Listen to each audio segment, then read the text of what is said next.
Okay, let's see. Um, I have to do this one now again today. It's actually very late, and I just saw it, and I'm hoping it will go fast. But it never does it? All right, y'all. I have a theory proving God's existence and how he created the earth. So this is a kid. I don't know his name because he didn't put his name on his profile, which I think is smart. But I'll link the video down below in the description. Let's watch 172,000 likes. Let's watch. I have a theory proving God's existence and how he created the earth using simple 6th grade math that I've learned in middle school. For starters, a lot of atheists argue that how could God create the earth in about 6 days, even though science proves that he created the earth in 10 million. Let me explain. The actual meaning of God, or at least the Christian God, he is eternal. Keep that word in mind. And he's the sustainer of all things on earth. Sorry, let me rephrase that. All things in general. So that this means God created time. And while he was creating the earth, he created the earth before time was even a thing. Because before he created time. Since God is not human, of course, and he is supernatural, a time like 10 million years can be capped into his version of 6 days. But now here is where it gets crazy, which here lies my second reason in this theory. That was the first reason. Using division, we can divide 10 million years, which is the amount of time that scientists have given that they estimate Earth was formed, or how long Earth was formed, and we divide it by 6 days, which is the number the Bible gives us. This gives us the number of 1,666,666.6 repeating. Now, this is what the number looks like mathematically. Here are the fractions, and here are some other things, like the mixed number. I do not have any reasoning that could use these numbers. If anyone else does, then please provide it, but I didn't use that. But the thing that stuck out most to me was the 6. As you can see right here, it says the 6 repeats infinitely, and the final 7 at the end is just a way of simplifying or rounding up the final digit.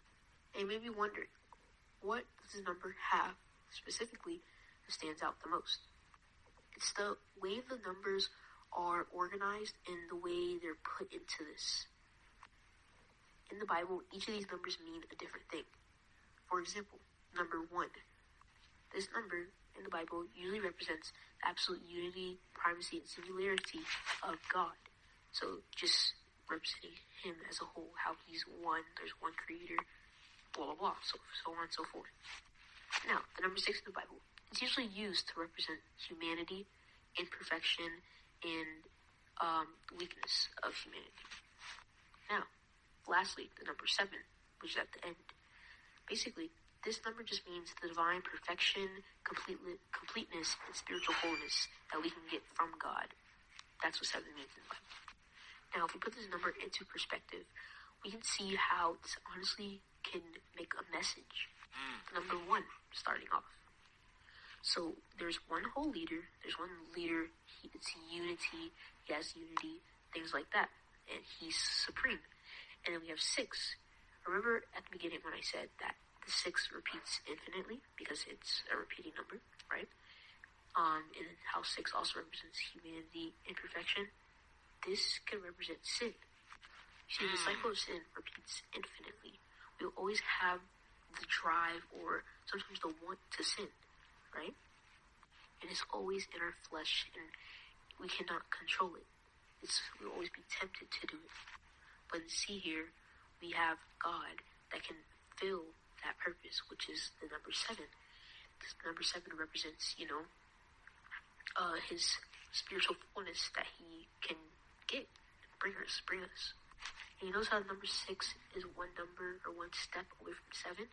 This could represent how humanity and our imperfections can be full and washed away in God's presence, in God's divine perfection, if we just submit ourselves and submit our sins. We're just one step away from doing that, if we just humble ourselves.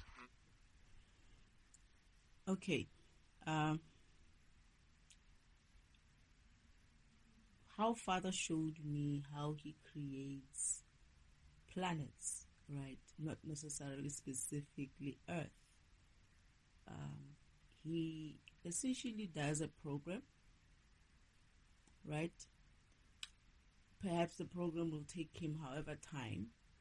Actually, he said, okay, this is a comic lesson for me as well, so that I can remember what he did. So here's the scene. I'm walking into his warehouse. It's a huge warehouse, right?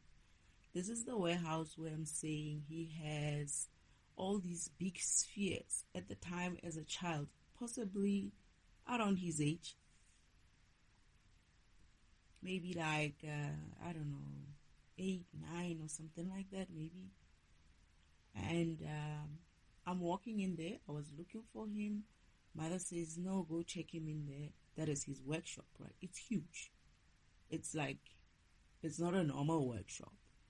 He has these big spheres in that workshop. Some are hanging from the ceiling. Some are on the floor. Some are on some huge tables. And then there's stretches. Oh, goodness, I'm burping. Meaning I'm going the right direction. Anyway, there is also stretches, right, with beings, different kinds of beings, right? But not even like, it was specifically mostly a specific type of being that was there, lying on stretches. So I believe he was going to work on them. And then I walk in and I find him and I'm like, I've been looking for you. I think somebody said to me that Father's looking for you. And I had to look for him where he was, but I couldn't find him until Mother says, check him in there, that is in his workshop. So I go in there and he's like, I need to show you something. And I'm like, oh, what? It's like, there's going to be like some sort of like a topic about how I created Earth, right? But he doesn't put it exactly that way. He tries not to say such things directly in a way, just so he doesn't change the future for my path, right? So he says it in some way, but I'm getting that he wanted to essentially say to me, there's going to be a topic about creation or something like that. I think that's what he said. And I wanted you to understand how it works. And I was like, okay, fine. What is that? And it's like, well, it's essentially how I create worlds. And I'm like, worlds? Okay. So I'm not even asking him about these things, these big balls or spheres that are hanging on the roof. I don't even know that they are worlds.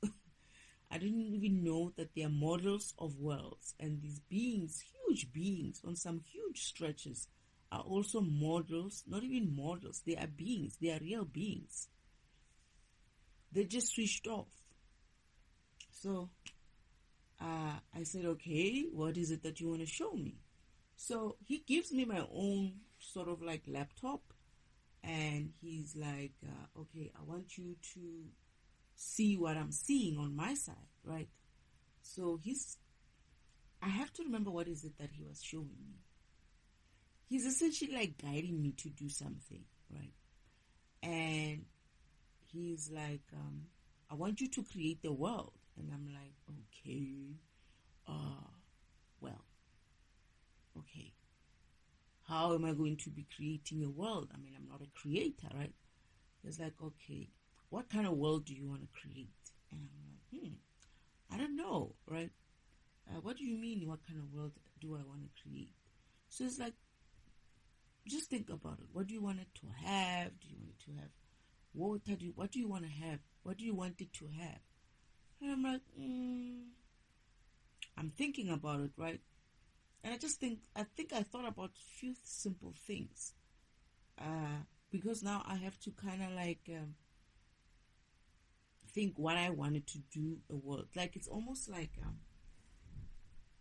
I don't know what a world looks like. I don't even know that the things that are scattered in the workshop are worlds or models of worlds. I just know that I'm in a place and I live and I see my mother and my father every day. I don't know that where I live is called a world as well. I don't know anything. So he just asked me a question as to what I wanted to have. And I just said, I don't know. It's like, for instance, you could want it to have, I think I keep going to water. I think I said something like water and trees and not even trees. Did I say trees? I don't remember what I said, but it was like I didn't have any ideas of what I wanted, right? So I just said, okay, the three things that we wanted it to have. And then it's like, okay, type it in there. And I'm like, okay, I'm not like a very proficient typer at the time. I don't use computers, right? And he shows me what to do, right? It's my first time actually trying to work on a computer. And I put it in, he typed it in and whatnot. And he says, I don't remember what else he asked me. It's like parameters of what the world must be. And I'm like, okay. And then he eventually says, okay, fine, then run it, right? And then I run it, or I enter or something like that. And then, okay, there, it's created. And I'm looking at something, but I'm like, is that it? Did I create the world? And he's like, yeah. But then come this side. So I leave my place. I was sitting across a desk from him, right? I leave the laptop that he gave me and I go around. It's a long way to go around because these are long tables. And I come to his side, right? And then he's like, that world that you just created, I want to show you on this side. So this side, which is his machine, is a different world. It's a different setup. It's a different view of what I just entered in that other environment. So I go in here and it's like, okay, fine, let's see what your world looks like.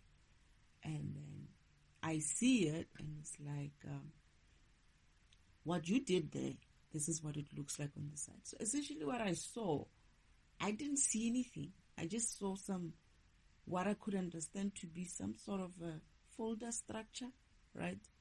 It's like I created folders, right? And, oh no, I think he asked me to name something. He said to me to name it, to give it a name. Yeah, I think he asked me to give it a name. And something like that. Or was I adding a name on his side? I don't remember. I have to remember this dream. I'm not dream. I mean this memory properly, because this is where Father said, I'm going to need that information. I want to remember exactly what is it that he did.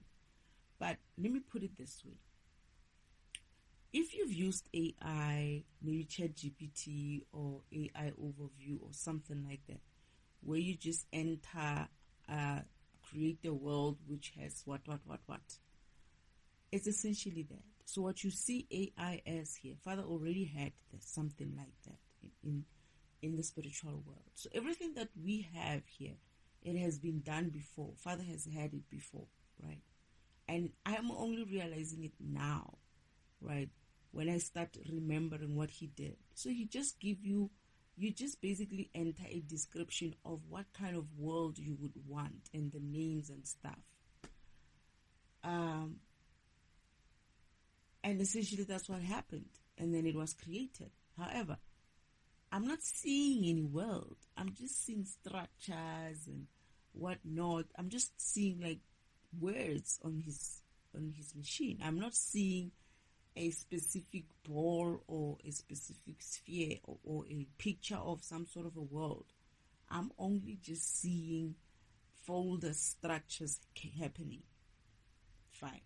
And then he says to me, then he does something and then he sends it, now this specific thing, he sends it to another laptop of his, which is sitting across the room on another table.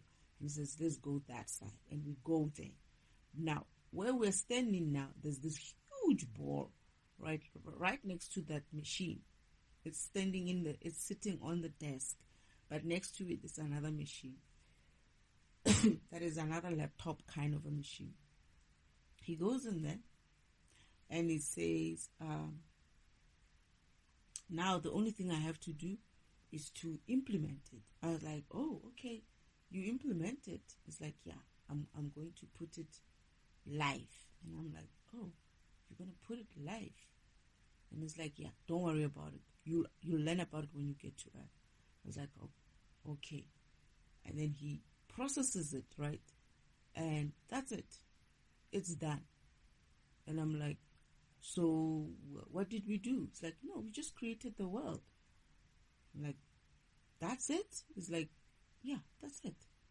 I mean, we didn't take a long time. The only time that took me a long time was for him to teach me how to use the machine, right? How to type, how to put in things. I remember him showing me a little bit, but when I had to type in names and all of that, he had to come and show me. And then he said something about going to his machine, and he did something. I don't know what it is that he was doing there. And then he sends it to production or live, something like that. And he's like, that's it. Between those times when I was actually doing the creation of the world thing, it wasn't a long thing to do. It was almost, I would even say something like, if you minusing the time when I had to go around the table to come to his side and all of that, it's essentially like a 10 or 15 minutes type of creation. I'm burping, meaning I'm right. It's essentially like a 10-15 minute kind of creation. It doesn't take 6 days to create the world. It's a program, and he uses AI. He's in that stage that is so advanced that he thinks about what he wants to. It's like, for me, it was difficult for me to build a world because I don't have that kind of creativity. I don't know what a world is. I don't know anything. I'm a child. I haven't learned anything, right? And for him, because of his built worlds before, he knows how to set parameters. So he was essentially having me to set parameters of what it is that I want. Maybe the size, I think I have a feeling of a size. I don't know why. I think I put in a name, the size. I don't remember what else. I didn't put in too many parameters. He, on his side as well, didn't put too many things, right? And then after that, he just ran whatever he ran, and he says, okay, let's go to another machine. And we went to another machine, and this is where he put it he said, I'm going to put it live. And that's it. 10 to 15 minutes of creation. It wasn't 6 days or 7 days, as they put it. It wasn't 6 days or 7 days. It's a program. Earth is a program. The universe is a program.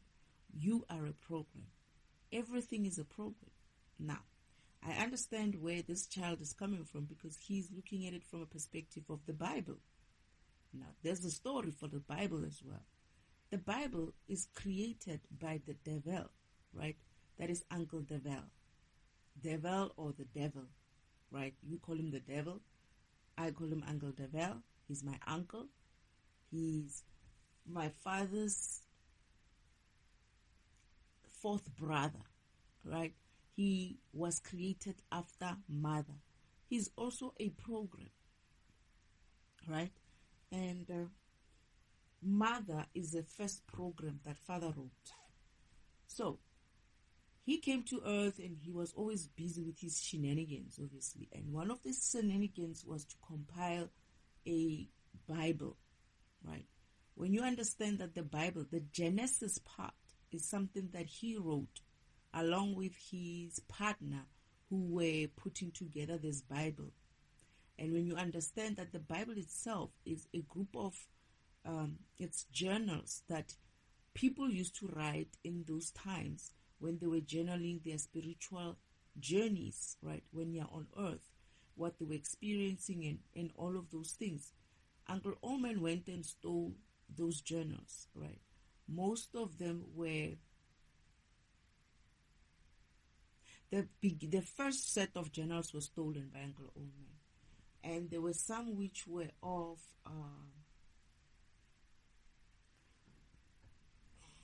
it's like he stole also like dead people who have passed on's journal, and his intention was to use these journals to create this book, right? It wasn't actually even his idea to create the book. It was his partner's idea. His partner was just a simple guy who loves literature, and he couldn't write that well. So he came up with this idea that he wanted, because of he couldn't write, but he thought he could come up with an idea of creating something in a sense of writing by coming up with an idea of asking people who can write to write for his book, and then he can combine it and make it one book. That is their journals, and he could combine it and make it one book, and obviously credit everybody else in there. However, as he went around knocking at everyone's doors to give them this idea of him, because of a journal was such a private thing, and it was mostly felt like a private and sacred thing, like conversation between yourself and God, something like that. People didn't find it, like it was like, are you crazy? It's a journal, it's a personal thing.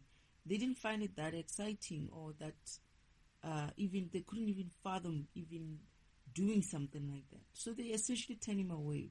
So he wasn't getting through to people because it's a journal, right? It's a private thing. Nobody is, unless you want to publish it yourself, right? Not many people publish their journals.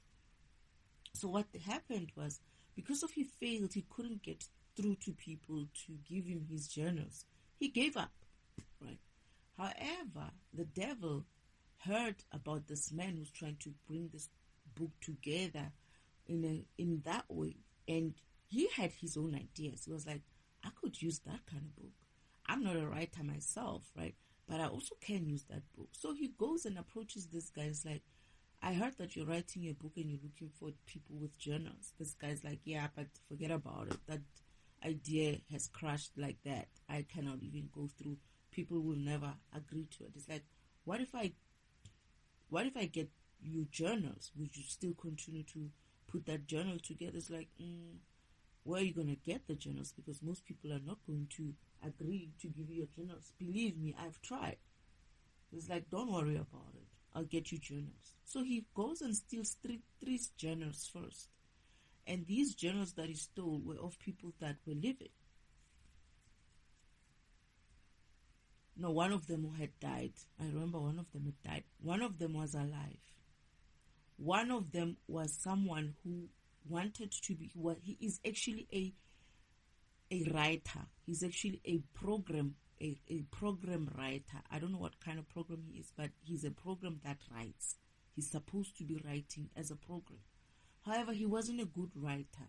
He didn't walk his spirituality good enough to learn to write well. But then he knew his friend who wasn't a writer who could write, right? And he was kind of jealous of that friend. But then he only got jealous of the friend after he told Devil, that is Uncle Devil, or the devil, that no, you know what, I write too, but I'm not that good. But I know someone who knows how to write. But don't tell him I told you that he does write. Because this guy, most people kept their journals a secret. They didn't go around telling people that they wrote journals, right? And this was one of those type of people. However, a writer program like this person who gave Uncle Oman told him, no, you can try my friend too. He was willing to give his material or journal to Uncle Oman. However, his material wasn't that good, right? And but his friend also had wrote well, even though his program is not a writer program, but he could journal well. So Uncle Oman went and approached this guy and said to him, sorry, I'm burping. he said to him, he wanted to include his journal in this book of his. That is like, no, I've already heard about that. And anyway, how did you know that I write? Who told you? It's like, no, don't worry about it. You know, he thought my friend would have told, because he's the only one I told about this journal, right? Uncle Oldman, actually, he sends Uncle Oldman, I call him Uncle Oldman, right? There's a story about that. That is Uncle Devel. And he actually says no. He refuses that guy. But Uncle Devel is upset because he had heard a good story about this guy's writing, right? And he wants that journal. So he goes, before he leaves, Uncle Oldman sort of like goes around the house snooping. And then he finds this guy in his office, kind of a place, looking at his journal, like as if like this guy was just going to check his journal. And then he puts it away and hides it where he usually hides it, only to find out the devil is actually watching him doing that. He was snooping because his intention was to see if he can get into the house and find that journal in the first place. But this guy made it so easy because he didn't realize that Uncle Devil was standing at the window watching him. So he hides it and he leaves. Uncle Oldman goes and takes that journal and goes and gives it to this person who later became his partner. They were not really that friends. It's just that Uncle Oldman needed to use him for that. So there's a long story about how this Bible thing got created, but eventually this guy was upset because he found out that his journal was also put into that. He found out that he lost his journal, doesn't know where it is. The next thing he finds out is that it's part of this book. The first books were 4. It was his book. It was that other guy who couldn't write. But that other guy who couldn't write, they actually rejected his journal. That is the other person who knows how to... He is not a good writer, but he's able to identify good writing material, good reading material, so to speak. He's a book or what enthusiast in a way. He could identify a good book or something like that, like a publisher kind of a person, right? Anyway, he rejected the other guy, the friend's journal, but that pissed off that goodness. I must not use this language because this child might see might hear this recording. Anyway, he kind of like made that other guy mad. Oh, this is gonna be a difficult one. And the jealousy drove this guy to tell the truth to the friend that, hey, your journal is stolen. It was put in there just because of his one was rejected, and it became a whole thing. But essentially what I'm trying to say is that if you're going to work from a Bible perspective, that you're going to use the information in the Bible, that source is a wrong source. It's not a good source. That book was not written by God. It was written by Uncle Devel, and it has been engineered to essentially do exactly what it's doing today, which is to confuse people and to use it to control and oppress people throughout history up until today. So if you're going to use any kind of calculations or any kind of narrative in that Bible or in any of those type of books which could be told or could be said that they are God's book or something like that, God never wrote any book. That's that. The whole story is made up of where something God left stories on the rocks and whatnot. It's not true. God does not create by word, right? He doesn't say, let there be light. No. Like I say, we just entered parameters of what we wanted to create, names and stuff. I think it was a name and a size. I forgot the third thing. What was the third thing, Father? Please help me remember.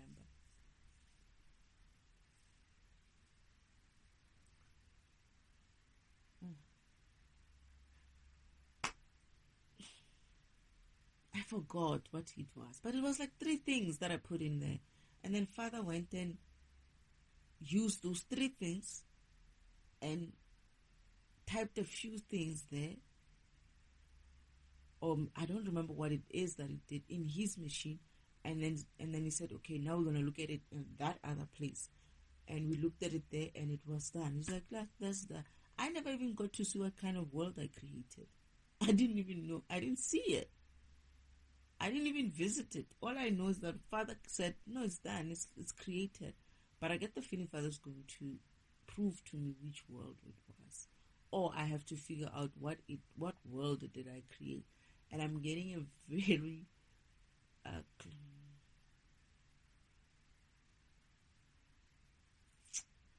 I have to figure it out. What world did I create?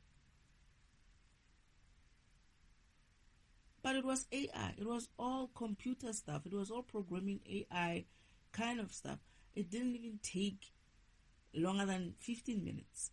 That's how he creates. He doesn't create over 6 days.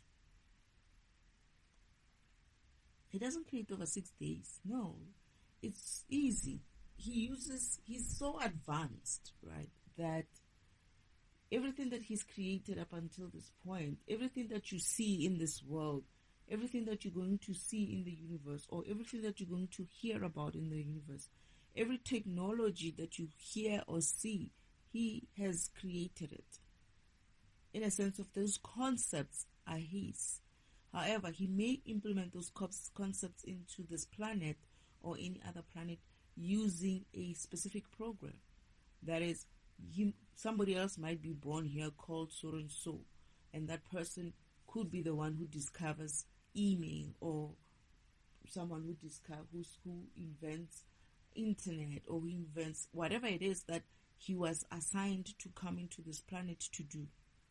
And this is one of the reasons why it's very important for you to align spiritually with God, the Creator, and also your spirit team, so that you get to see what it is that your mission was here for. Perhaps you were one of those people who came here to invent something. You're not going to get there if you're not going into your spirituality in a way as to understand who you are, or what program you are, and what did you come here to do.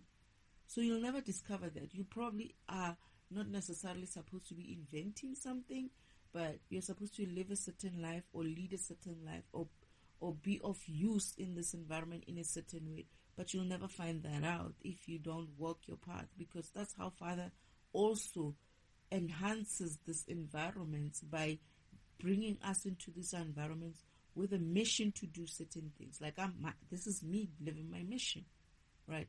This is me doing my defragmentation program, and also assisting this environment in a way as to help it to vibrate higher by defragmenting this type of concepts. So God didn't create the world in 6 days. So already there, the basis for this theory is going to be off, because it's as simple as 15 minutes to say, about 15 minutes, just entering a few parameters in an AI type of tool, and that's it. And then you implement it into live production. So some world out there it's created. I get the feeling I'm going to have to figure out which one of these worlds did I create? And maybe remember the name. Father, please help me to remember this, if it's something that I need to remember in this defragmentation session. Let me continue listening. Maybe it will come to me. So this number alone stands out to me as a whole. The fact that it's so perfect, and the fact that it provides such an amazing message in just one number. It just doesn't seem like a coincidence to me.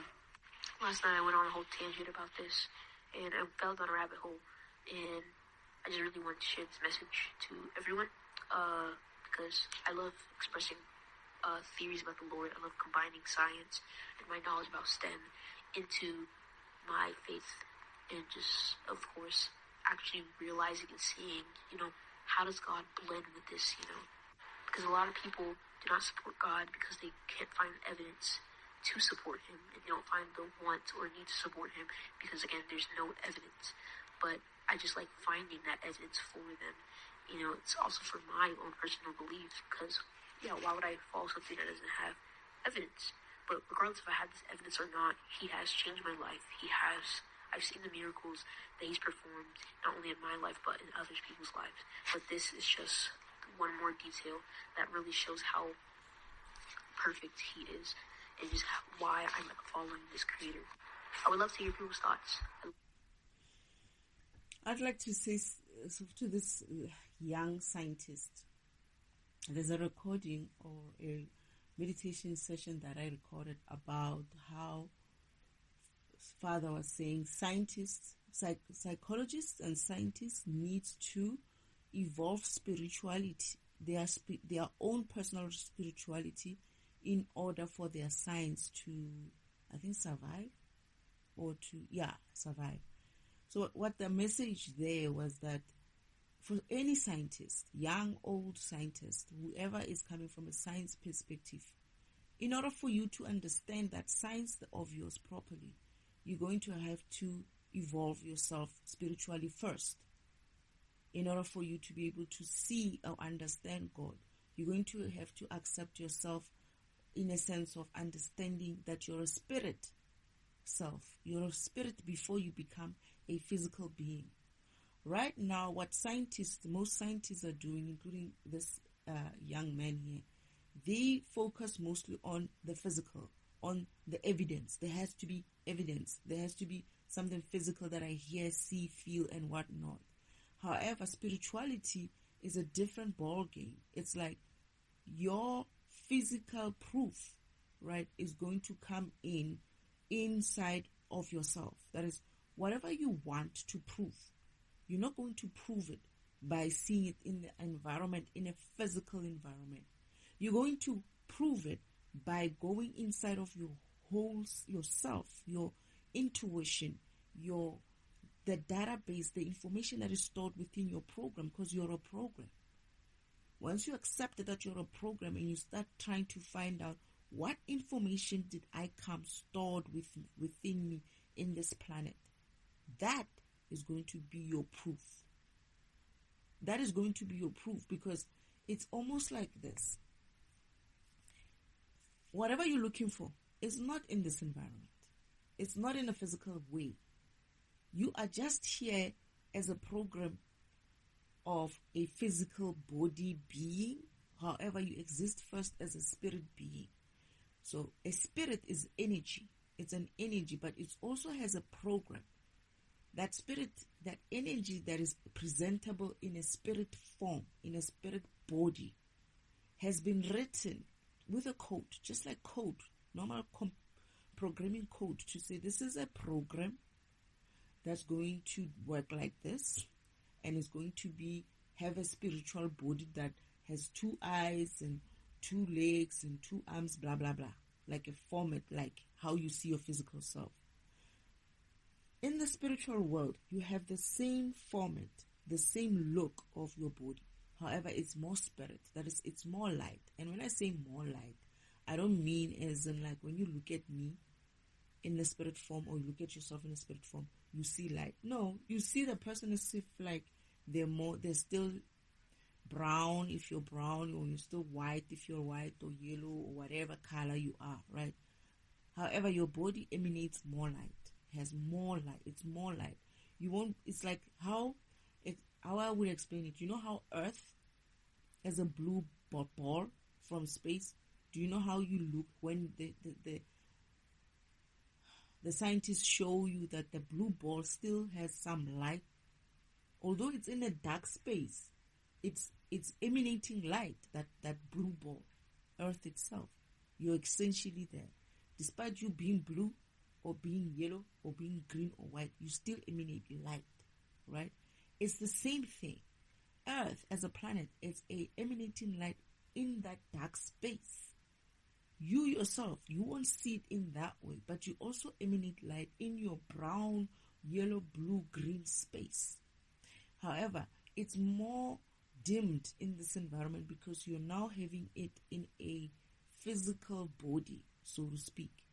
How you get to a spiritual level environment, right? That is, the spiritual world is currently in a 5-dimensional environment.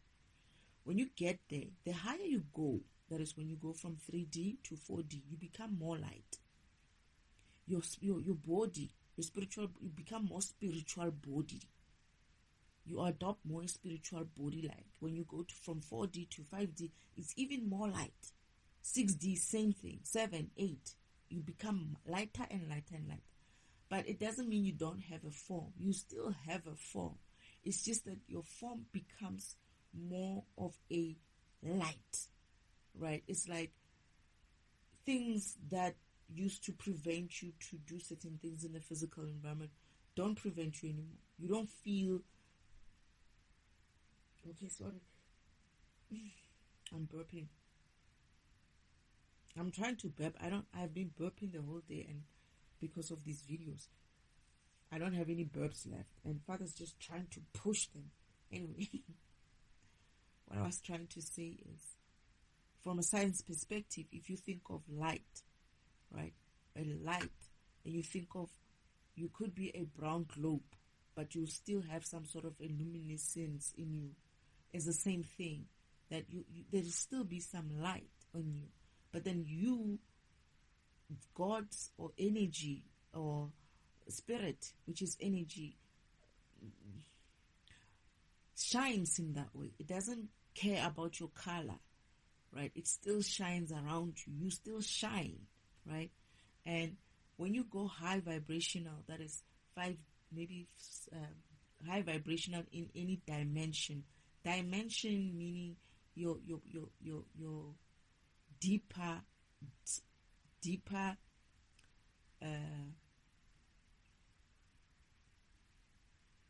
how can I put it in science? Deeper sense of existence, that deeper dimension. You see more, you feel more, you hear more, you go. 4D is that, 5D also, 6D is like you become a much super being as you go up the dimension. That is, your physical body, you leave that physical format in that way. It's almost like when you get to maybe 4D, 5D, I don't remember, because certain things are not so common in a 5-dimension environment. That is, you're probably going to become a being at some stage. I don't know if it's 5D or not, but I don't remember anything about wars we're fighting and then somebody cuts you and they're able to cut you. But I'm just imagining, imagine you can see your form, but then you're in a dimension which is much more power. That is, a dimension has more power as well. And you're able to shine bright as a light, right? Even though you have a form. And when somebody tries to come and cut you or shoots at you, it just goes out on the other side. That's essentially where we're going. You're becoming more spirit. You're becoming more energy. However, you have form. Form meaning you have a body with shape and whatnot, right? That's what the 5D beings are. They look exactly like you and me. You look like you in the 5th dimension because you still exist in the 5th dimension. In that program of a spirit, you exist. However, your spirit is walking, that is, your program is walking in the physical environment to come and learn its lessons, right? And the reason why you're coming into a physical environment to learn its lesson is because of your program needs to be upgraded. Upgraded with what? With knowledge, with wisdom, with new code to understand things better. Like what this young man is talking about. He's coming here. He has to understand why he came here. He's so fascinated with the science and stuff. Perhaps that's what his purpose is. And he's going to find that out as soon as he starts. He sounds like he's someone who's already aligned. And not aligned in that way, but he needs to understand that alignment that he has, or something that he has connection with God right now, that he's talking about, that openness to God, the way he's talking about how he supports the concept of God and whatnot. He's there. He's almost there. He must keep doing it, but not do it in a sense of, oh, I'm going to be beggy towards God, or I'm going to look at God and no. In a sense of, you know him, he knows you. You want him to be who you want him to be it your father, or you want him to be your friend, or you want him to be your mother, or you want him to be your grandmother, whoever that is. That is, you see him as a grandfather or what. That's how you're going to have to align with him. As to, you need to be able to see him for what you want him to see as. For me, he's my father. That is, he's my heavenly father. That is, I am actually his 13th child. So I cannot see him anyhow. For you, you know him. You've been there with him. You might be a child now, but when you came into this planet, and before you came to this planet, when you were talking to him, you were probably an adult. You were probably an adult. You need to remember that adult, who that adult program is, because that's where it's key. You are a program. You need to remember what kind of a program you are. The reason why you forgot is because of the dimension that you're in, the 3D dimension, dropped in vibration. And when it drops in vibration, light drops. And when that light drops, what do? We sleep. It's almost like the environment got dimmer and then we felt like, oh, it's nighttime, let's go to sleep. It's something like that. But that sleep creates also a memory suppression. That is, you don't remember, but you used to remember. And those who are born recently, like this young guy here, it's not so recent, but they are being born in a low vibrational environment. So already they are already sleeping. However, people who were born 60, 50 years ago were in a much higher vibrational light. They might remember, and some old people sometimes do remember. But if they have been suppressed so long, right, they might have forgotten as well that they are programs, and to remember what programs they are. Like I always say, old people, I know some old people who used to talk about themselves as programs. And that's the spirituality. That's spirituality. When we're talking about spirituality, we mean spirit is a program, and you need to remember what that your program was. Like every operating system in Windows, my program is defragmentation. There's a defragmentation function in Windows. I am exactly that. So you have to remember what your program is. It might not necessarily be from a front-end interface operating system. You could be a program that is in the, this core, what you call them? Internal programs of the operating system. You know those programs that nobody really sees, but they are there. We know that makes things work in the background. You could be them, right? Or you could be a program like mine, which you see in the front interface, right, where you have you can go and select it as a user. However, there are some other nice programs somewhere which certain people who know how to play with an operating system can go and play with those type of programs. You could be one of those, but you have to remember what you are. I remembered that I'm a defragmentation program, and okay, sorry. I remembered what I came here for as well. I remembered that I came here, I'm defragmentation, and I came here for a mission. My mission is to do exactly what I'm doing right now. So part of it is not everything though. Part of it is to do what I'm doing now, which is teaching. But I'm also defragmenting.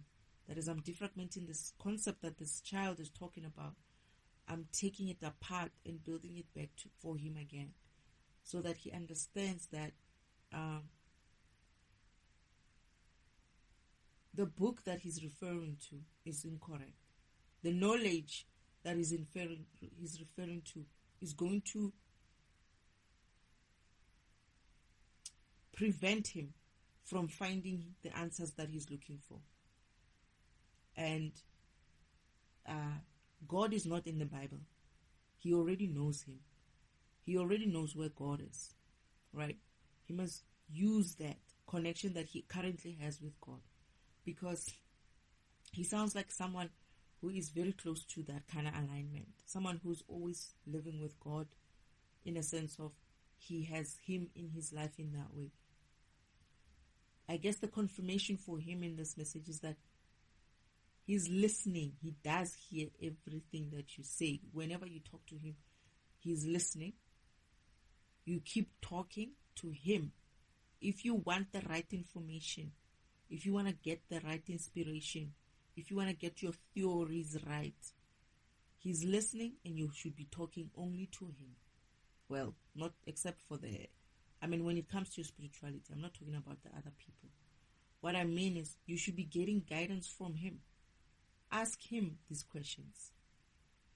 And then he will direct you to remember. Because another thing that is going to have to happen is you're going to have to remember your programming, what your program is. And your spirit, your God, you start first with Father, right? God himself. Ask him, what program am I? And start listening for the answers. Maybe it will come to you quick. Mine came to me about 2 to 3 weeks. But I heard it first time and I was like, I don't know what you're talking about. It can't be. I'm a program. I'm AI. I'm a robot. What do you mean? No, you're not a robot. You're AI. I'm AI. No. I kept saying no until I remembered as they kept talking to me in that way and I kept listening and I kept receiving. I knew I was talking to my Father. That I remembered. That's the first thing I remembered, actually. I didn't remember what program I was. But I remembered that I was a child in heaven at some stage. And I was like, oh, yeah, I remember. Yeah, I remember my father. I remember my mother. I remember this place. I remember everything, right? And after that, they had to kind of like guide me to remember my programming. And when they told me that you're a defragmentation program, I was like, no. I was like, I didn't hear you right? And I left it. So I had it before, but it took 3 weeks for me to kind of like remember. It's like, oh yeah, I remember doing this and this and this and that, because I would do it in the physical as well. Even though I was in the spiritual world, I will do it in the spiritual world, it's different. Your program works much more efficiently. It's not bound by your physical body, because in the spiritual world, it's 5D. So I'm able to move fast because of my program does that. It's very fast. I'm able to resolve issues or resolve programs or resolve defragmentation just like that, like blurred. What's that guy's name? That fast guy, a Marvel character. I forgot his name. That fast one. I'm something like that when I'm in the spiritual world. I move in that way, and that's what your program does. Whatever powers you have, your program has, because every program has its powers.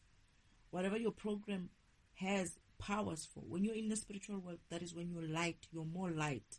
You're not that heavy physical being.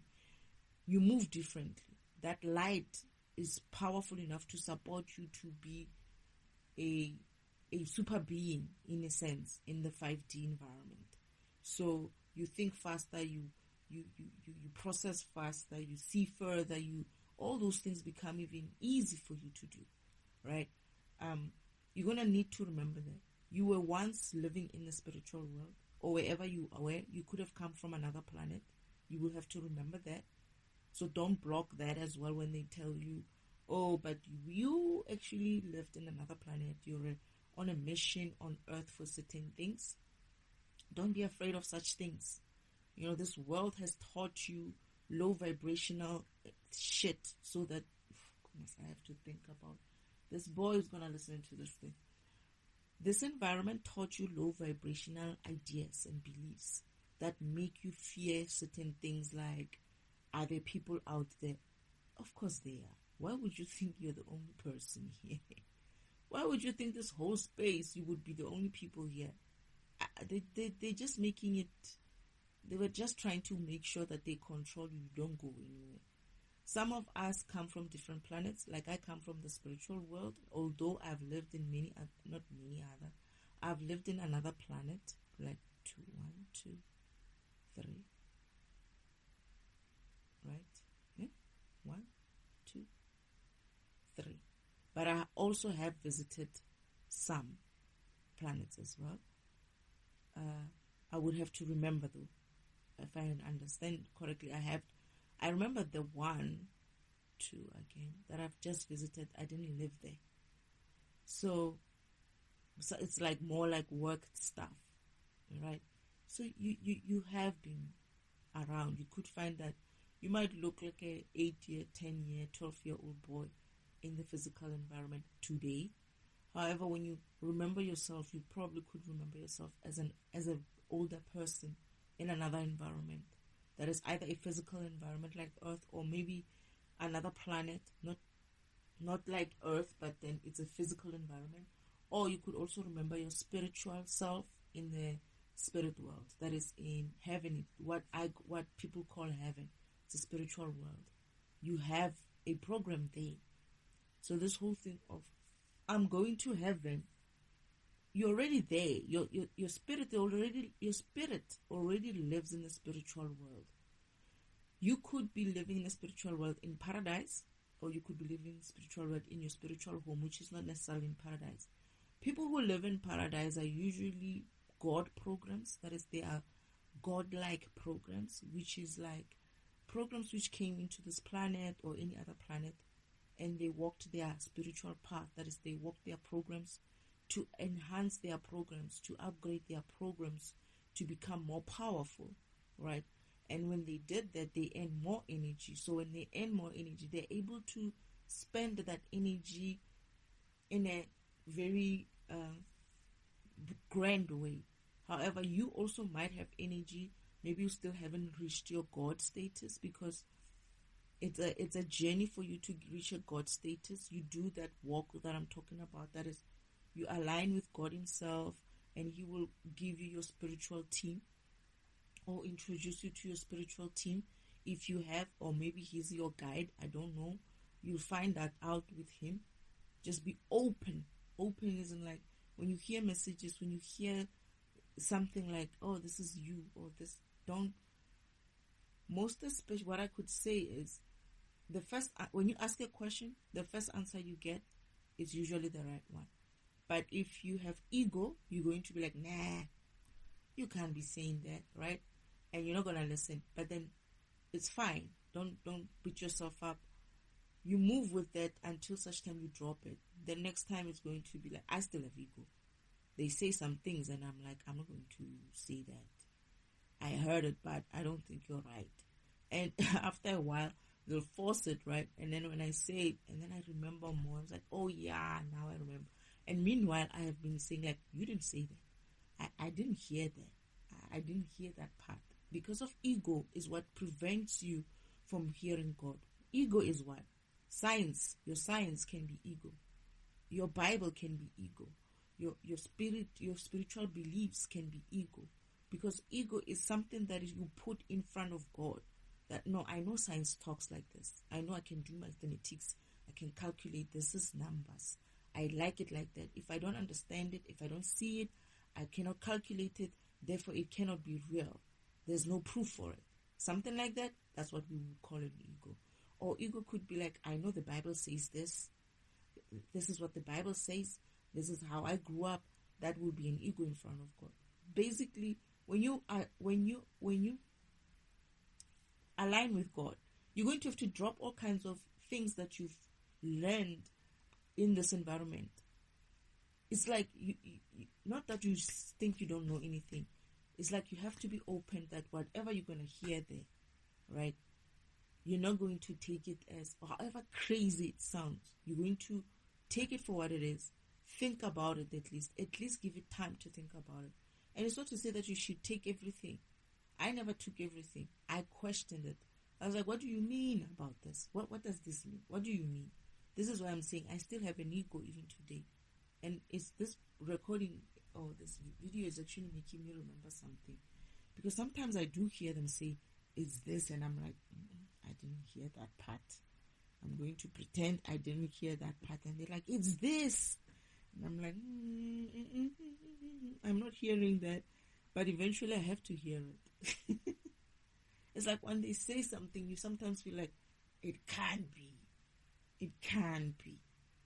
And you're like, okay, let me just explore it. It is this way. And then once you start accepting it, you'll see the answers, the rest of the answers unrolling in front of your eyes. Not in front of your eyes, but just coming to you that way. And understand that it's science also gives you so much of physical kind of knowledge, and spirituality doesn't ask for that. Spirituality asks for you to be a spiritual being. You are already a spiritual being before you become a physical being.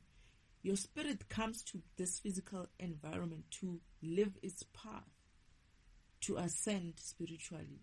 It's like you're getting an upgrade. The only way for your spirit to get an upgrade is to do it in a physical format. It's to do it in a physical environment like this. So it's not to say that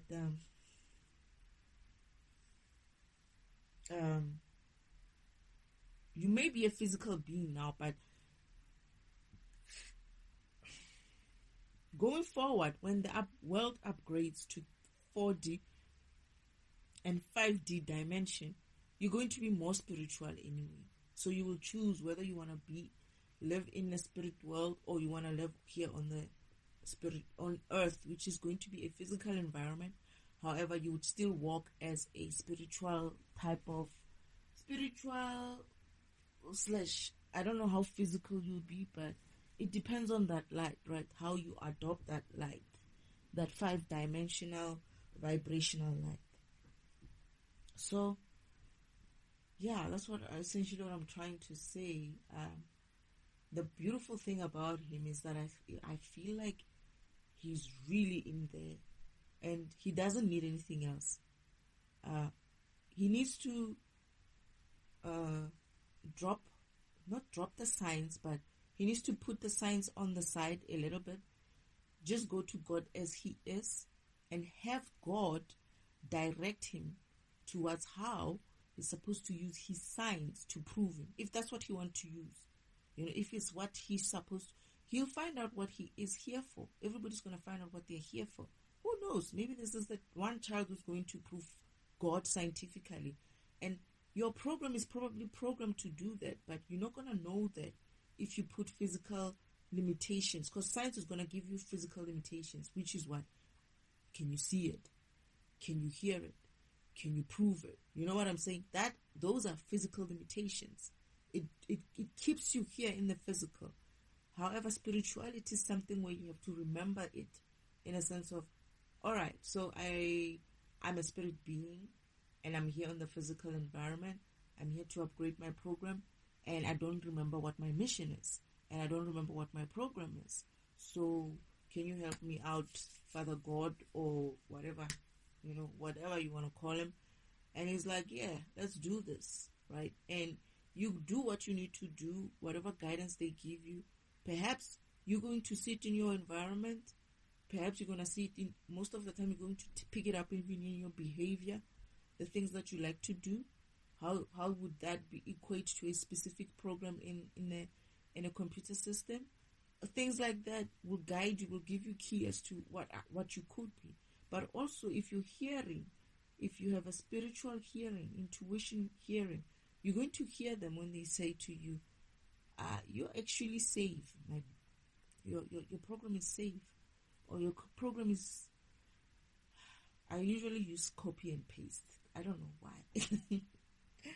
Or you could be an antivirus, right? Or you could be something else.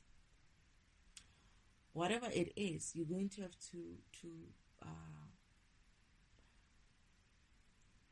speak to God. You're already talking to him. Continue talking to him. But this time, the angle that you're going to go in there with him is going to be different, because you already know that he's listening. He hears you. People don't realize that they are being heard. The problem with these people is, the problem with this environment, not these people, is that you talking, right? God is a high vibrational being. He hears everything that you're saying. The problem is being in a low vibrational environment, and on top of that, sometimes being a low vibrational kind of being. Like, you've dropped your vibration as well. Makes it difficult for you to hear that high, right? Because if high vibrational being is going to talk that high vibration, and you won't understand it, right? However, maybe I am actually good in this way. That is, I could be high vibrational, but I'm still able to like talk to people in a way that they would understand me. And I don't know if that's going to be low vibrational because I curse a lot, right? I know that it's not low vibrational. It's just that it's dark. It's a dark language, right? That's how I talk. But that's my job to do that, to talk, to tell the truth. My job is not to sugarcoat shit. Gosh. Destiny. PG. Anyway, my job is not to sugarcoat stuff, right? I'm trying very hard here because this could go to this child. Oh shit. Oh no, sorry. I remember I was going to do this recording.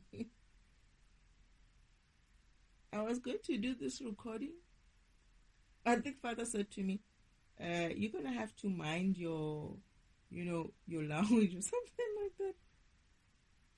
And I looked at him, I was like, what do you mean I'm going to have to mind your language? It's like, you see, and I think it's this recording. I think it's this message. He says, he was actually smiling, like smirking, as like, you may have to kind of like drop your, your way of doing things. It was him. So yeah, I remember him. He is sent to me as well to defragment. Father said, I may need to, and I was nervous about it because I found out that it was a child, and I was like, how am I going to be talking to a child? Why should I be talking to a child? It's like, what am I going to say? It's like, no, you will be trying very hard to not to go there where you usually get to. But yeah, so you've been sent to me for a reason as well. Your Honor, what I'm getting is your way your mind is. I'm gonna get more information. Something is coming through for him. I don't know. It's almost like you have something that you need to discover about yourself. There's some. Why do I feel like I feel like there's an adult. Your adult self. You're an adult. You may be young now, but you're actually you are young now. This child is young in this environment now. However, it's actually I feel like you're a God program as well.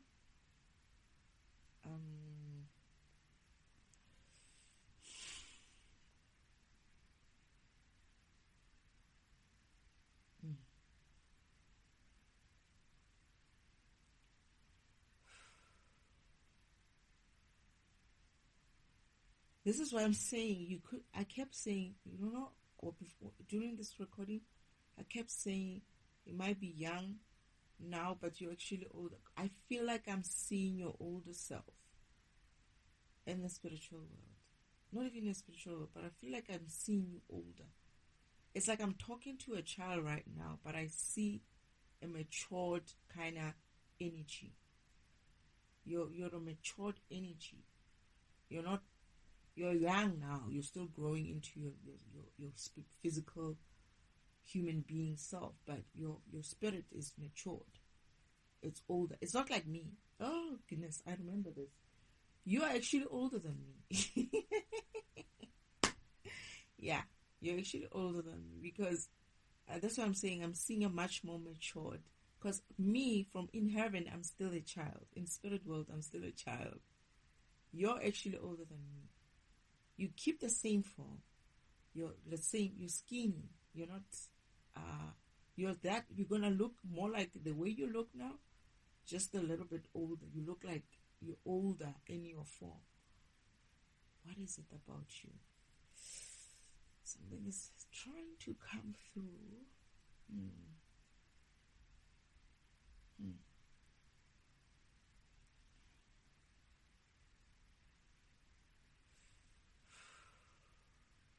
Mm. You're also on some sort of a mission here. We all are on some sort of missions, by the way. Some sort of mission. But your one is a specific kind. A specific mission. You actually know your stuff. You actually know your spiritual stuff. You actually are not you're a master in some way. You know your spiritual stuff. You're getting confused.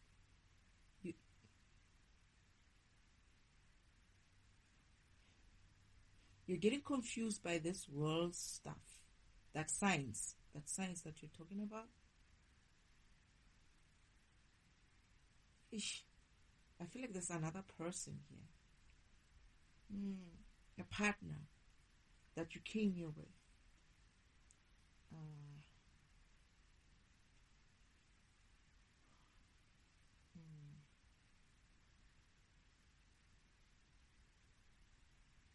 Something about you've been here before. Oh shit. Okay.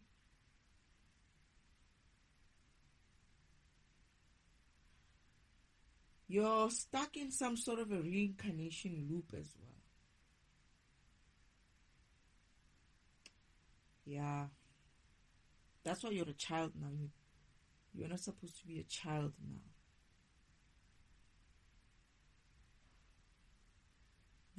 You and someone else, I don't know who, are being stuck. You're also like me. They've been getting you stuck in a reincarnation loop so that you come back. Something about your program. They use your program for something. When I say they, I mean,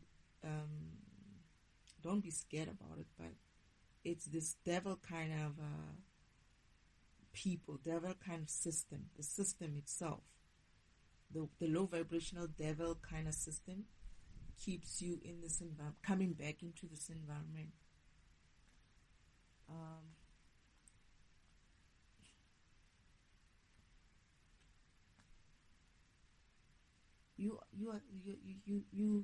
Your program. Your program. What kind of a program is this? Your program is key to something to do with this reincarnation loop as well.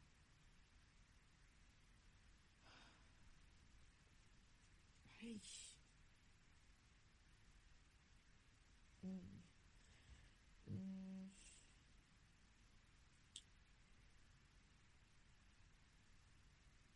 Father said something that, like, I'm going to need to resolve you because I'm going to need your functionality.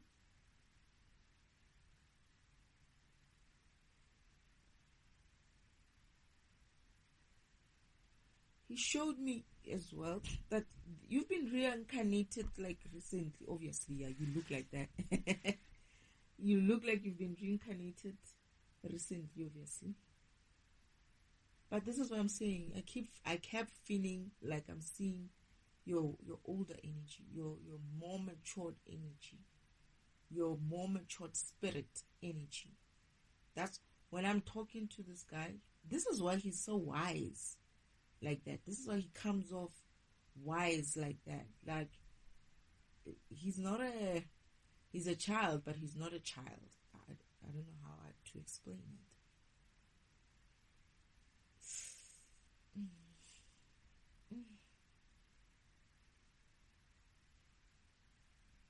They don't like me talking about it. They are taking me somehow. But anyway, I'm going to try. This is why he's not a child. His spirit is not child. He's not a child. He's not a young spirit. He's an old spirit. He's a very old, experienced energy.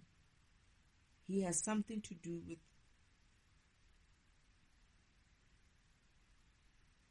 reincarnation loop. They're using you. What could he be? You're gonna have to figure it out what kind of program you are. They're using you for reincarnation. Something to do with reincarnation as well. You yourself are in a reincarnation loop. That is what they do. Is when your program is running on Earth, they cut out a piece of your program, or they delete some part of your processing. Let's say you run, you get to a point. The devil system, they go in there for specific programs especially, and they delete a scene there in your programming, so that your program feels like, especially towards the end of your programming, they cut out the scene so that your program feels like it hasn't finished running, and then it reincarnates again. So you're going to need to figure out, God is going to help you. You're going to need to figure out what scene they cut out so that you reincarnate every time. Yeah, man, there's some other person. There's another person with you. There's another partner. Either it's a partner or he's someone who's similar like you. But he's in his matured form here on Earth.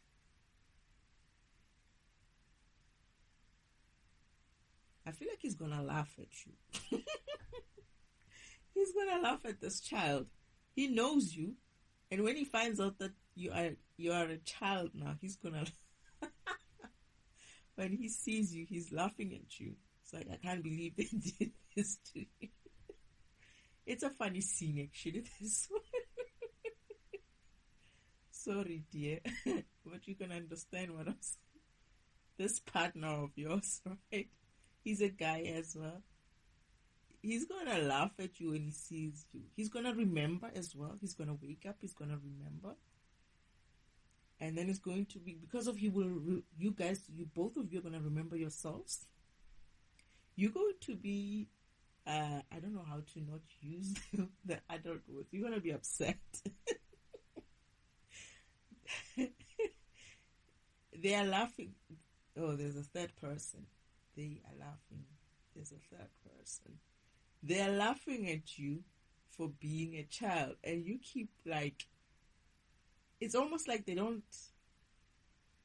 you're a master of what you do, but your young self kind of like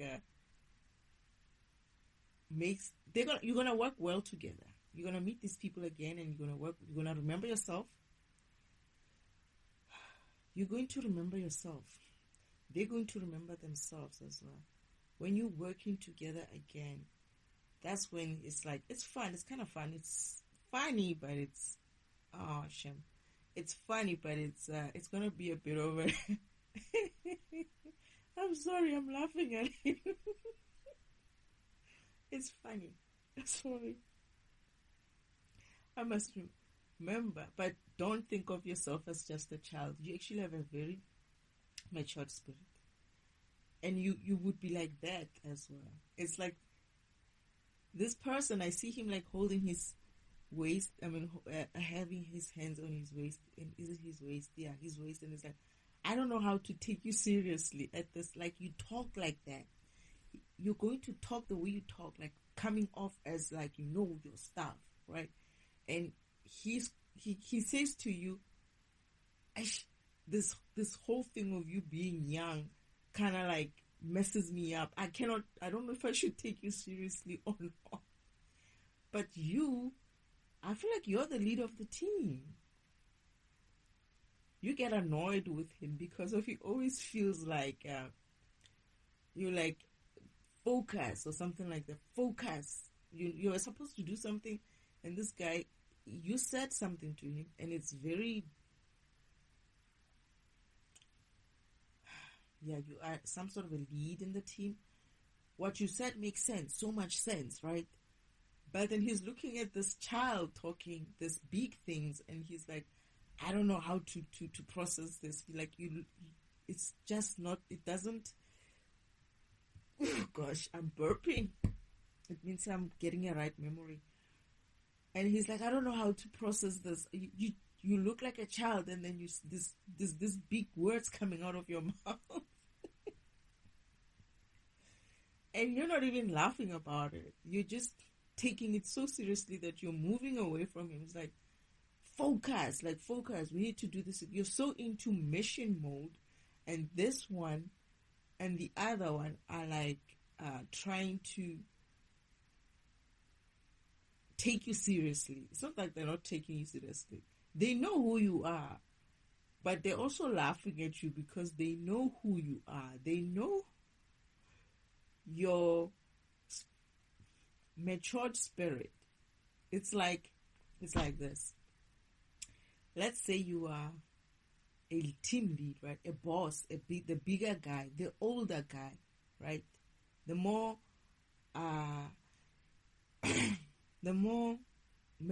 experienced person in the team, right? You always led the team, and you always led it because of you looked like that leader. You had the adult body and everything, right?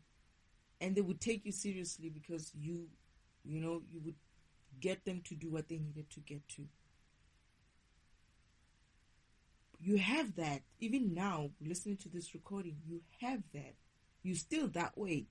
You're still operating in that authoritative kind of presence. However, now it's like they don't know what to do with you because they have to keep in mind that you're still a child, but at the same time, it's like they know that you're a master, but at the same time, it's like it's kind of funny for them because it's a weird thing. It's like, I must tell you about myself. My counterparts, that is my partners as well, right? Or my counterparts. When I came through with them here, I was the youngest, right? But then I got to this planet first, right? So I'm the oldest now, and they are the youngest. And I keep saying to myself, it's like, yeah, they used to kind of like treat me like the youngest, and you have to like listen and all of that. So now when I'm here, I'm like, yeah, now I get to use my age and all of that against them like the way they used to use it against me. So it's kind of something like that. I know it's childish, right? But they want to do that, but you don't allow them. It's like there's a scene where it's going to be something like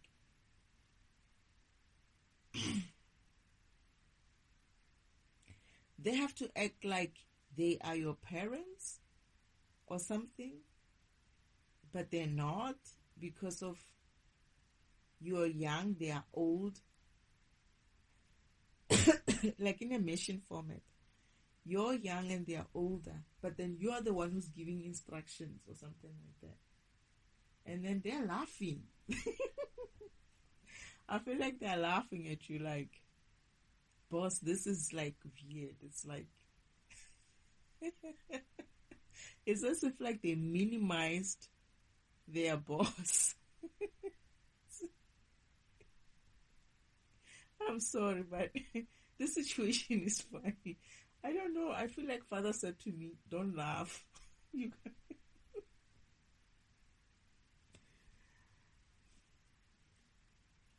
It's not my intention to get you upset, dear. It's just, this is funny. He's actually older than me. He's actually a much more older spirit than me. That's what I'm getting. He's not a young spirit. He's a matured spirit.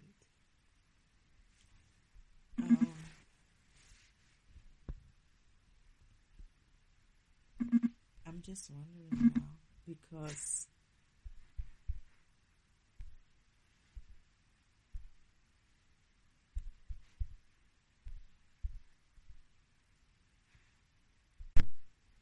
so I had to pause a little. I'm getting that you're going to have to sort out something about this reincarnation loop, you actually would know more about this reincarnation thing, like resolve, like your mission would be to kind of like have to, you're stuck in it yourself, right? They got you stuck in it, and you need to resolve it for yourself, and then you're going to be able to know when you resolve it. There's something about you guys.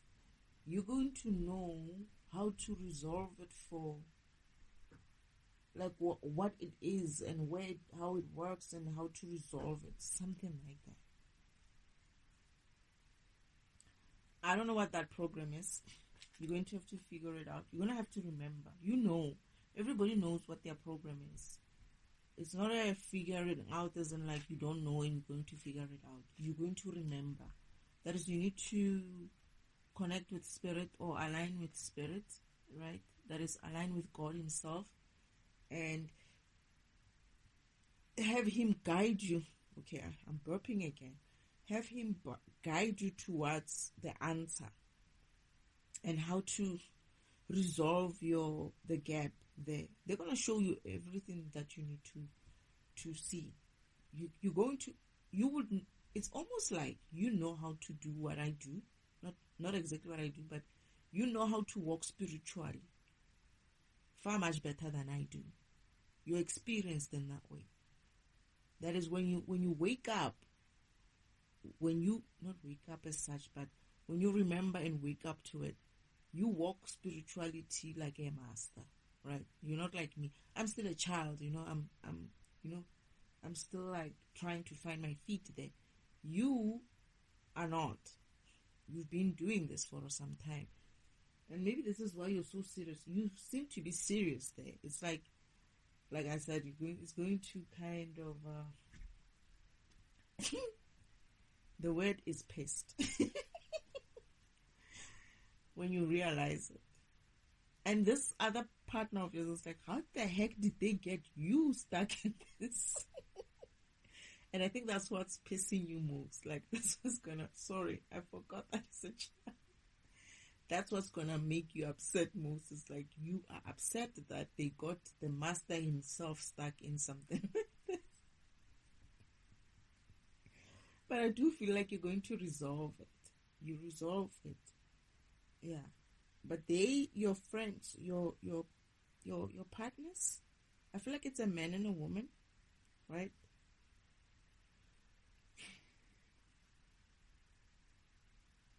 They're going to feel like they need to protect you all the time, right? Although you will remember your capabilities in a sense of how you used to be, but you're going to forget that you're still a child, right? So you're going to have that kind of dynamic where they're going to need to kind of like remember that you're still, wait a minute, something is coming through. I feel like they're trying to kidnap you on a mission. You're on a mission with them. You're going to be on a mission with them, and then you will be acting out like you're a boss and you're a lead and something like that. You're giving them kind of a hard time.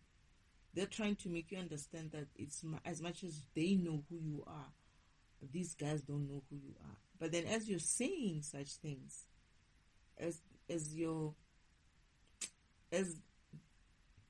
it's almost like you wanted them to go somewhere and then leave you there, and they're like, we're not going to leave you here. Something like that. And you're going to use your authority to order them away to do their job. But they would be like, no, we can't go without you. You were like, no, I'll go and go somewhere and do this part. They're like, no, we cannot let you go out alone or something like that. And this is when you're kind of spaced out somewhere in the street, and some people come in and they're going to try to kidnap you. But for some reason, you're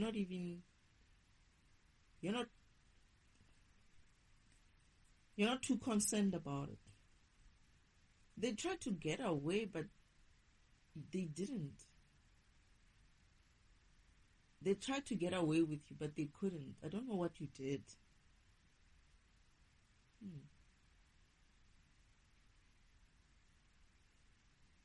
I feel like you're in the car. You did something.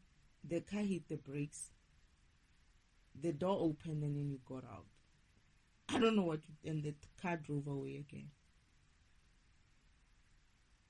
Something like that. Why do I feel like you did something like that? Like you're in the back seat of this car, you're not worried, and then you said something to them or you did something to them.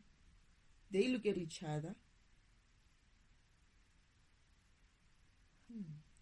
And then they hit the brakes, and then you get out of the car, just like that.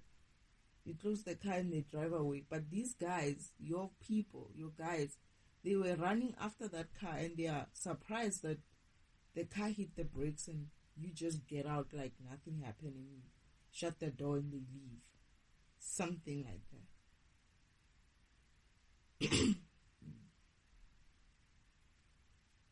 That's why I keep saying, I don't know, there's more. Is there more of this record, of this vision? But you're going to work with someone. I don't know if I can tell you anything more about your partners or counterparts, but I know it's a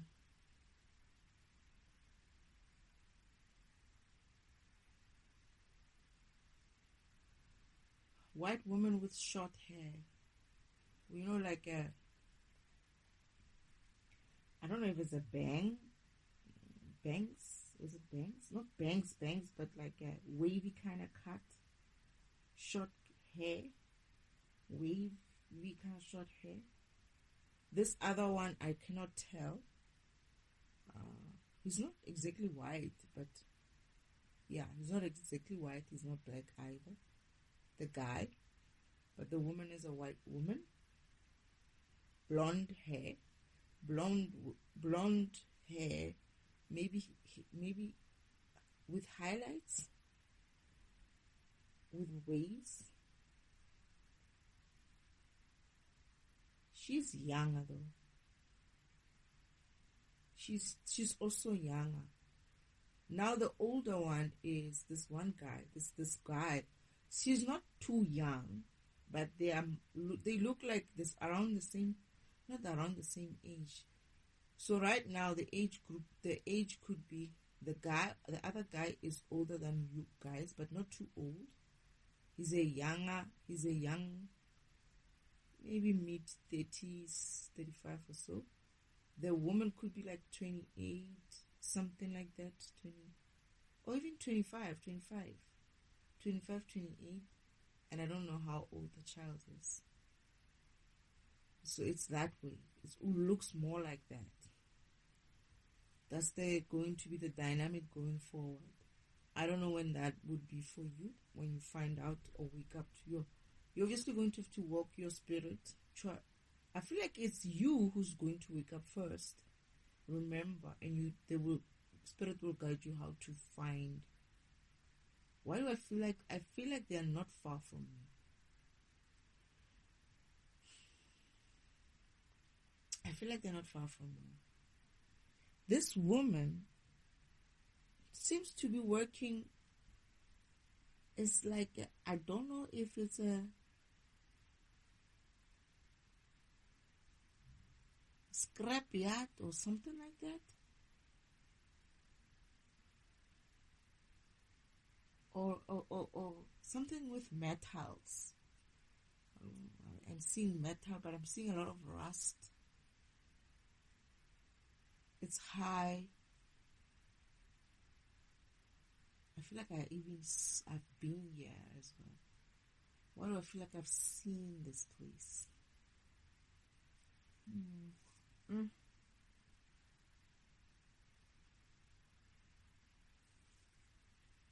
I feel like I've been in something like that physically. This place, right? It's like built on it's hill. It's on a hill, not a hill, high hill. It's like, oh my goodness.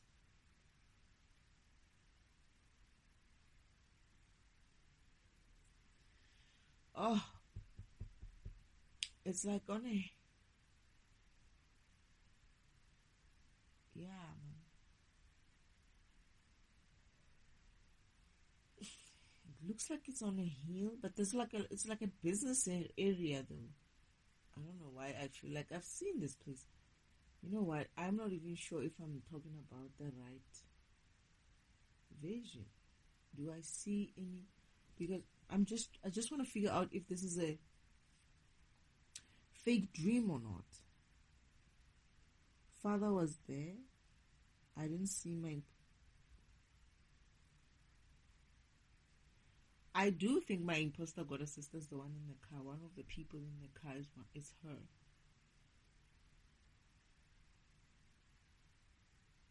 You said something to them about something. Like something about what you're going to do to them or something like that. Or you did something and they hit the brakes and they let you go. Because by the time these people won't have so much energy, they'll still be at their tech antics, right? But they don't have a lot of energy and they don't have a lot of smarts as well. It's almost like they are afraid of your program. Perhaps they thought that you were not aware, that is, you're not awake. But you're going to say something to them and they're going to realize that you're awake. And whatever it is that you're telling them that you're going to do to them, they know you can. This is why they hit the brakes and get out. And let you out, let you leave the car.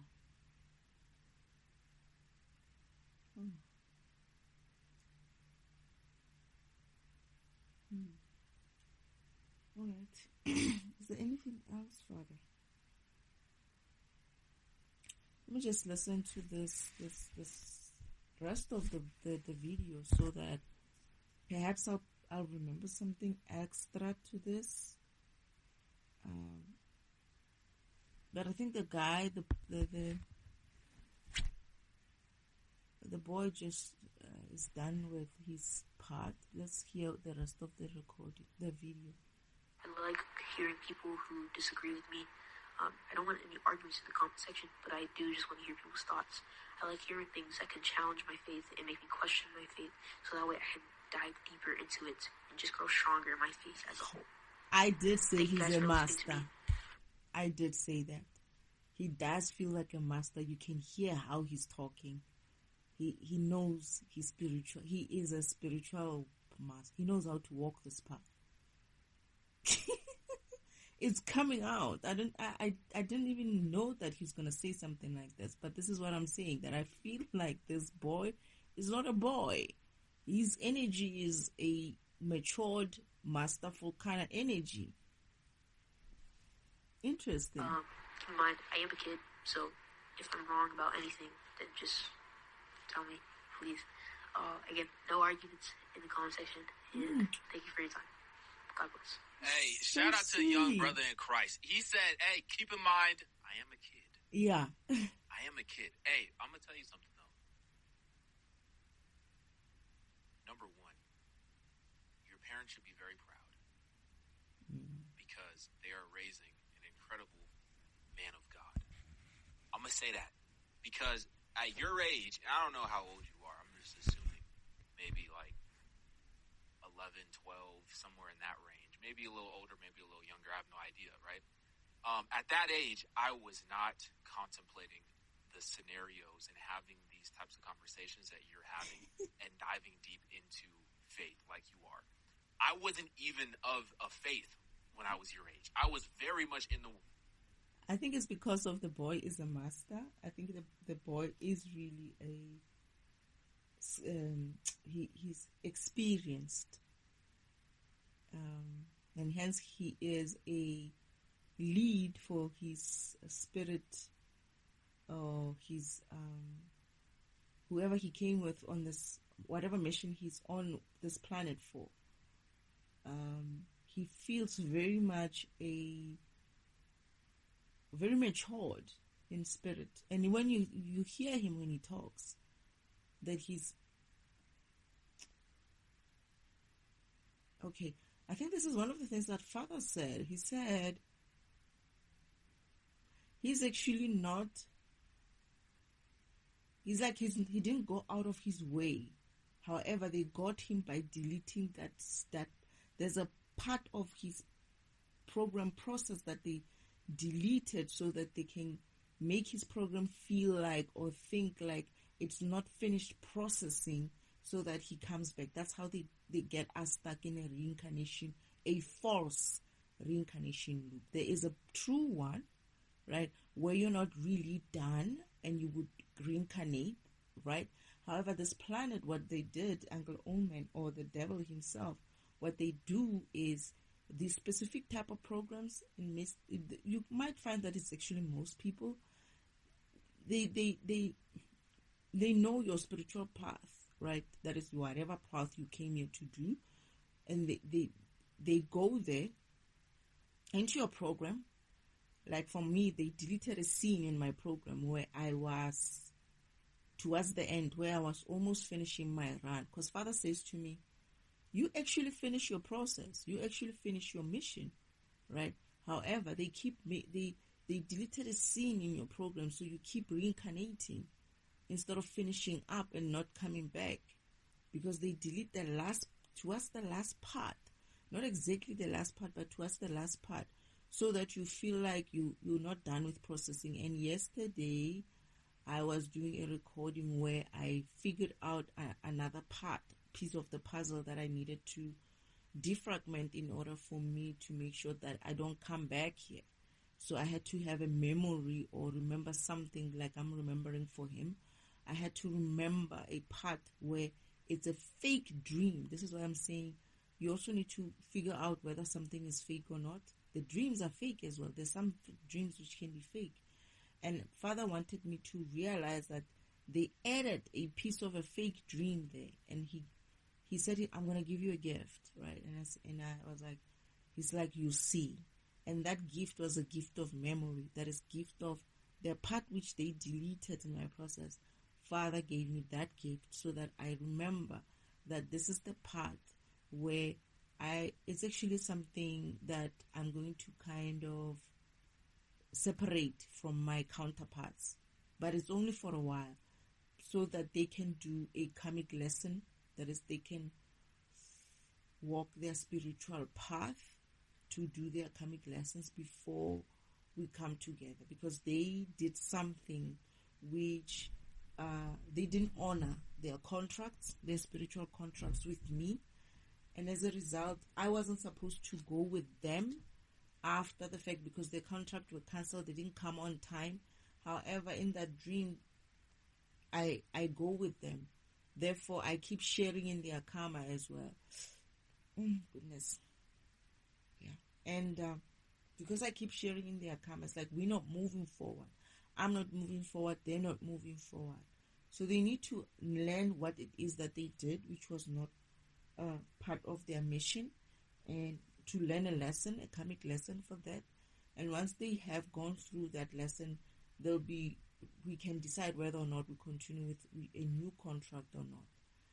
But that memory, I didn't remember. And Father gave me a gift of memory.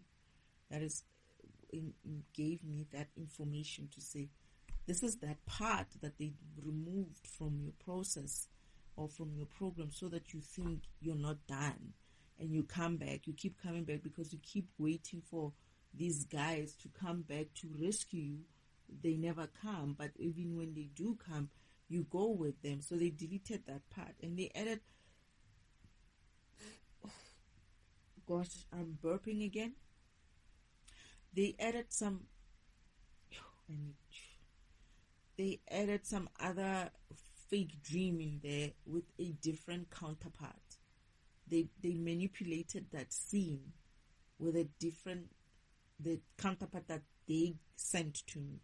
And I kept saying that you're not my person. And he kept trying to make it seem like he's the one. And I'm like, no, you're not the person I came here with. You're not my person. But then they do these things in the astral layer, right? They make you have these dreams, fake dreams in the astral here to make you think that that's something that is real, but it's not. So, but then anyway, he's going to have to wake up this guy to remember what it is that he needs to remember, and also resolve the part of the memory part that they might have taken from him. God, I don't have to tell him. I get the feeling I don't have to preach to him. He already knows. This guy is going to do what needs to be done. I get the feeling I don't need to preach further for him.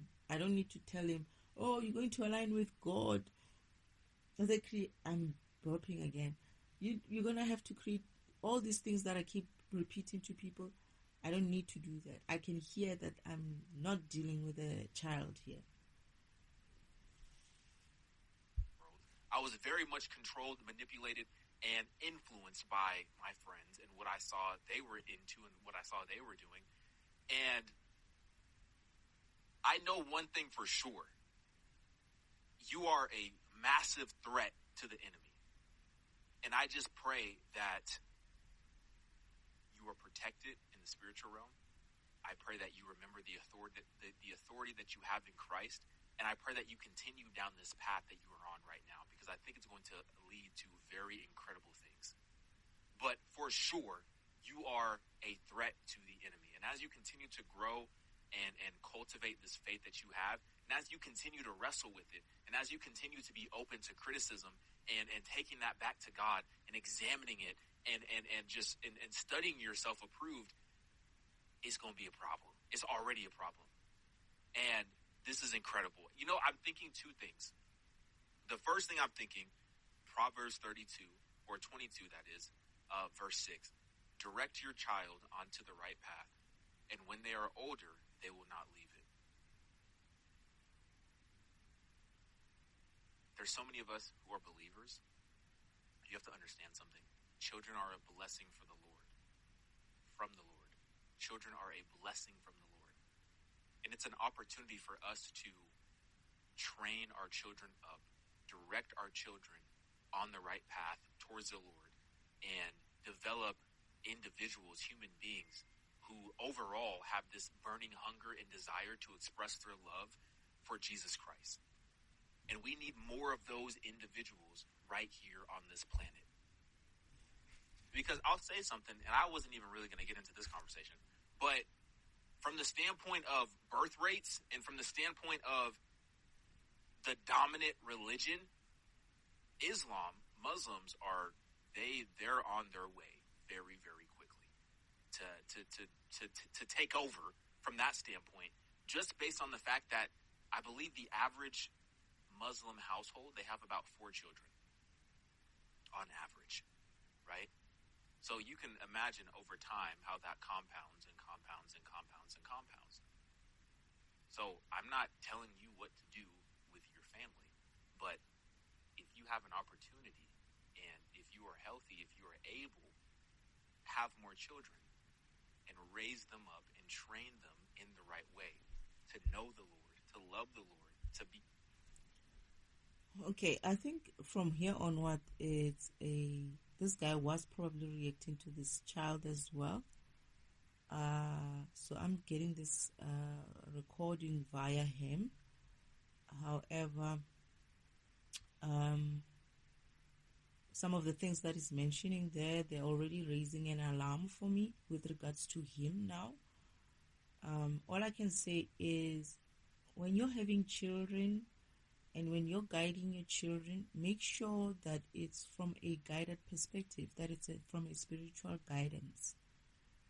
Make sure that you're not doing some sort of interfering with their spirituality, because they also have their own spiritual guides. As much as you have your own spiritual guides, like that son, that child that we just listened to, has his own spiritual guides. As young as he is, and as masterful as he sounds, he might be the one who's here to teach you something and not the other way around. That is, as a parent, you need to be able to allow God to guide you, God and your spirit team to guide you how to raise any child, most especially such a child. But it doesn't matter because most of these children are like this.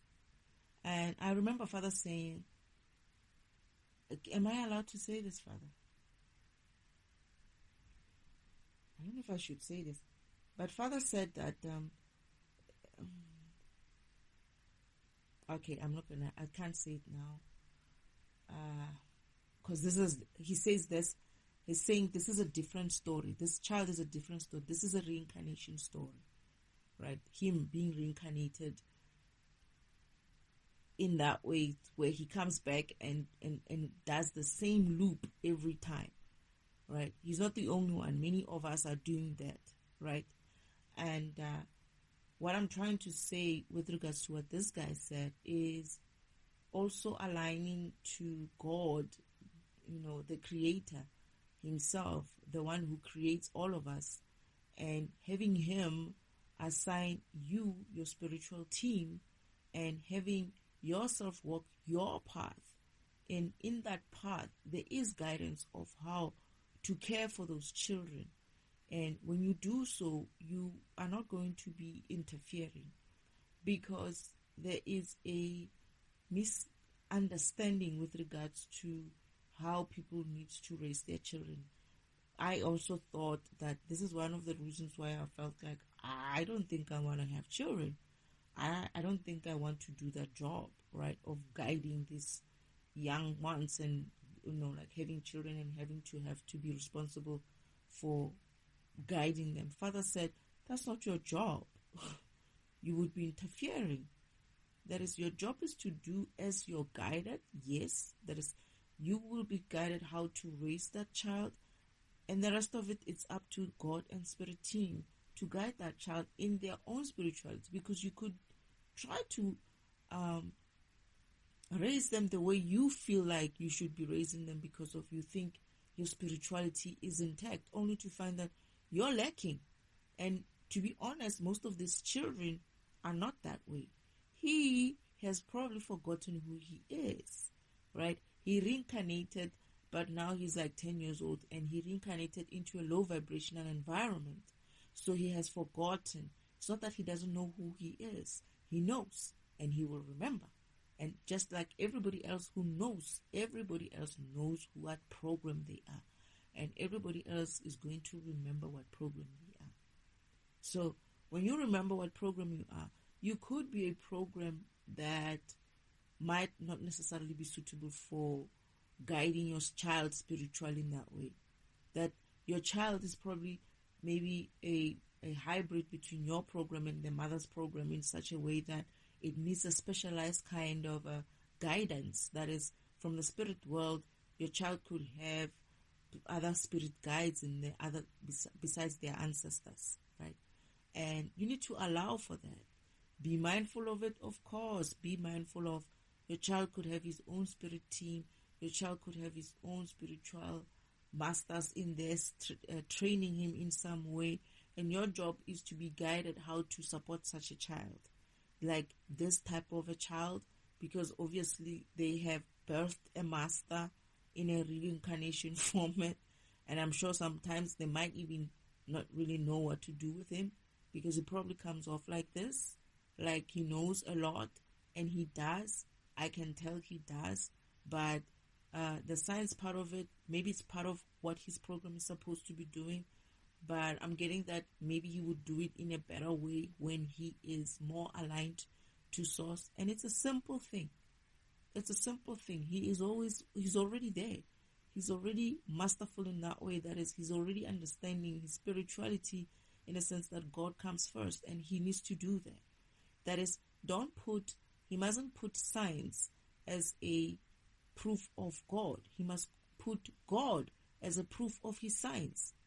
Because this is why he says, that is, God himself says, science, psychologists and science, or scientists and psychologists need to evolve spiritually themselves in order for their science to remain relevant. I think that's what he said, to remain relevant. That is, when you understand that you're a program, science is a program, history is everything is a program, you are a program, the earth is a program, that whole concept of science changes. And this is why we have been using science, that is a physical environment, to guide us towards God, when it's the other way around. You have to start with God's Spirit first and then be guided towards your science. You have to start with God's Spirit self and then be guided towards raising your children. It's always starting from the Spirit self to be guided how to do it in the physical, because that's where you come from. That's who you are. That's what your program is first. You're a spirit first, and you're a powerful spirit being, right? Yes, you came here to upgrade yourself in a physical way, but you cannot forget that your spirit first. Your spirit first and always, right? The extension of yourself into the physical environment is just for you to come in and add a few more extra functionality there and there, and maybe practice a little bit of some other functionality that you didn't do so well your last lifetime, right? Maybe you came back here for your second incarnation so that you can iron out a few issues in your program, something like that. But some programs are probably here for missions, like him. I feel like it's a mission kind of a program. And I'm laughing because of the way he's so pissed in there. Father said, you're going to defragment the child. He said, you're going to defragment the child. You're gonna have to be careful of what you say. Right? I hope I didn't say too much of. I know I'm using curse words. I don't mean any harm. But I feel like this guy is such a master that he'll get me. I feel like I don't have to even like worry about it. But Father was like, when he's telling me this, right? He's telling me this while we are standing next to this place where I'm saying this woman works there. I don't know where the guy is. And I feel like the child is the one who's going to be able to locate them, to find out who they are and where they work. He might have a little bit of a problem convincing the girl. I would say a girl. Is it a girl? He's older. She's older than him, right? But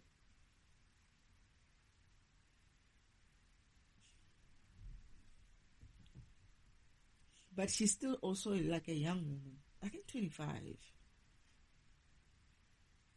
Yeah, they're like younger programs. But they're not young as well. They are not. Maybe the girl is. The other programs are like spiritually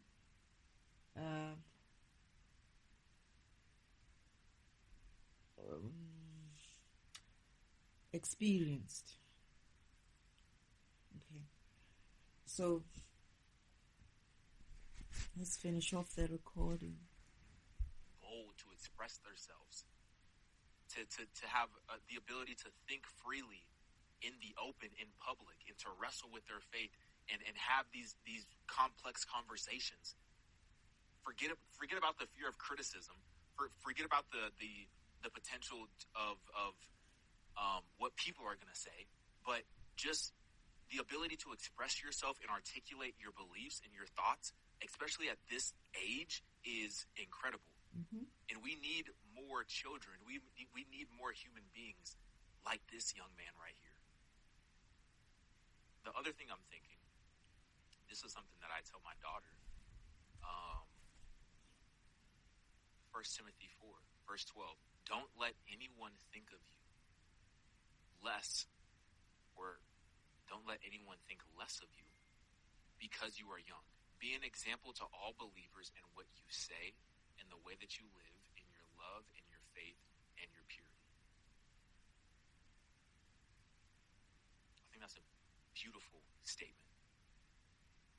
And I think on the flip side of that statement, there's a lot of young people who are examples of impurity, who are examples of unbelief, who are examples of a complete lack of self-control, who are examples of lust, who are examples of all the things that glorify the world there's so many young people who are the opposite example of what is being spoken about in the scripture.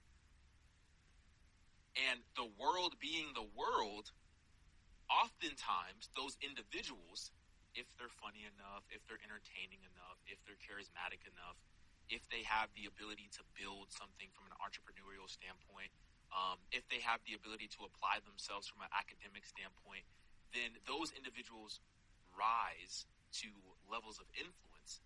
And now that influence branches out to more and more people, and they pull more people into that. I hear what he's saying, this guy, but I also have to be honest in a sense of the way I see it. These young people who are failing or who have been failing, even let's be honest, you also failed at some stage. You were also not at some stage doing that great. So you might look okay and polished today. However, you might have come from somewhere where you were not on a straight line at some stage. That is, if you were to judge yourself based on those tick boxes from the Bible, you might find that you are not doing that great either. And I feel like the reason is you are not meant to be judged according to that kind of book in the first place. Your spirituality has nothing to do with that book. That your spirituality has nothing to do with your religion, even. And whatever Christianity, Muslim, whatever it is, if you go to God, try to align with God in that way, you will fail. You know why you fail? Because it's an ego. You know why it's an ego? Because it's something that you're putting in front of God. God didn't create religion. Jesus Christ didn't even create religion. Yeshua didn't create religion. And if you're going to go towards them in something that was created by someone on the planet Earth, and you say, okay, here is the tick boxes for what you should be, or what the child or young people should be able to be, they must be like him. And God is like, no, they don't have to be like him. They have to be themselves. No one has to be like anyone here. You're a program. You're a program for a specific reason. How you manifest that in the physical, it's up to you. Right? If you're going to walk about this planet and be like, oh, I am so light and so love and so Christ and so amen and so whatever, that's how you want to do it. Right? And then I come in and I'm like, what you understand what I'm saying? But do I care whether you see me in that tick box of yours? I don't give a E, because I'm trying not to. Because what's good for me is what Father thinks about me, not what some Bible or some religion or some way of limited physical way of thinking in this environment is going to have me checked against. And this is why these young ones are failing, because of, here's the thing, that is a fucking box. Oh shoot, sorry Father, I don't know how I'm gonna bleep this one out. That is a box that you're putting people in, right? Stop putting people in some sort of a religion, Bible, belief system, concept, whatever you want to call it, box, because it's a box. And all these children are doing is crying out for release. Release me. Because there's these boxes that you put them in. And then on top of putting them in this box, you throw in all kinds of confusing type of belief system. You say to them, oh, you need to believe in this religion, you need to believe in this Jesus Christ and all of that. However, you put them there with some sort of a messed up kind of mother, messed up kind of father, messed up kind of environment, and you're not fixing that kind of environment for them. You expect them to just willy-nilly believe in your version of God, your false version of who God is, and they cannot even grasp that right, and they're looking at this concept and they're looking at what is actually happening in the environment, and that is not coming together. No wonder these children are going off.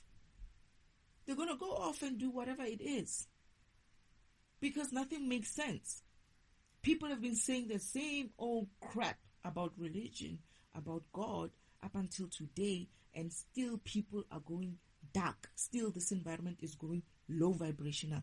The Bible, your Christianity, your Muslim, whatever, hasn't helped any. Gosh, Father, this is a difficult one.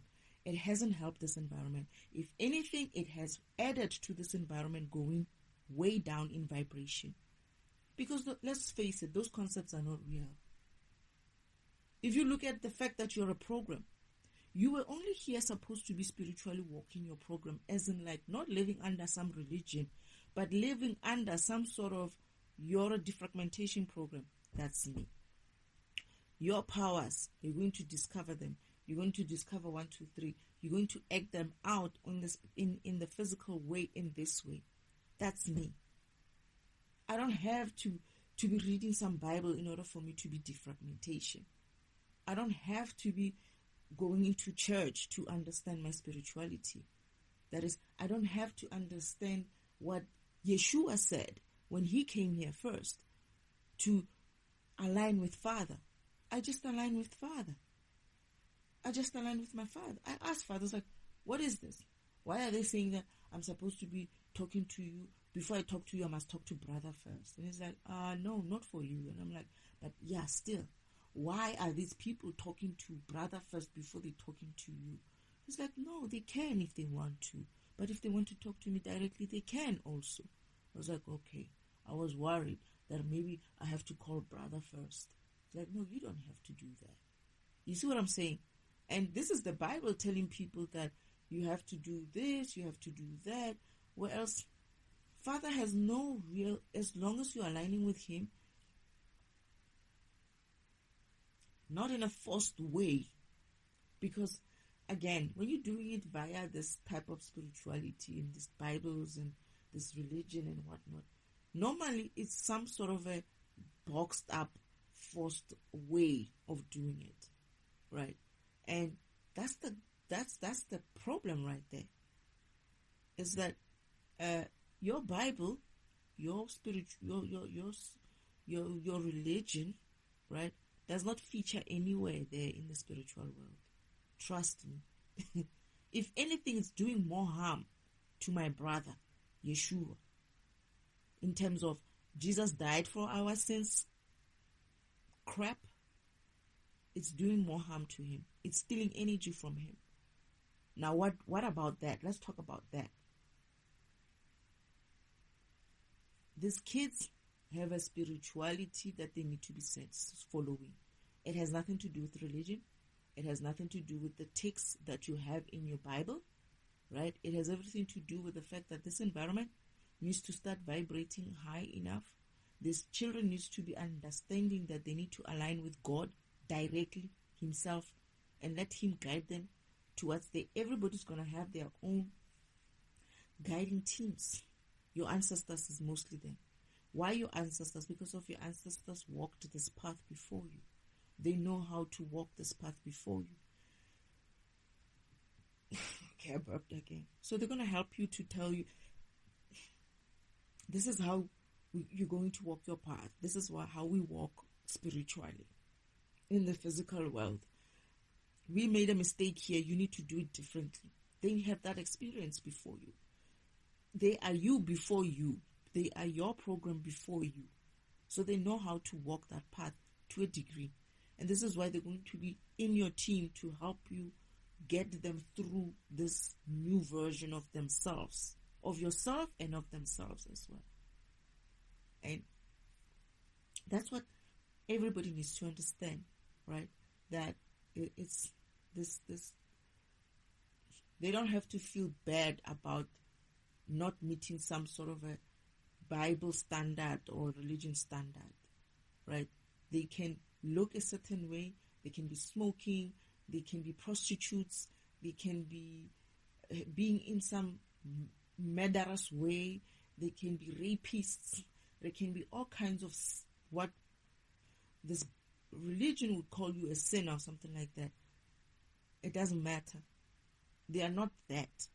That's the manifestation of this environment's low vibration. That's not what we want. We don't want you to find out that, oh, I'm a prostitute. No. Okay, enough about that. What is your program? What did you come here to do?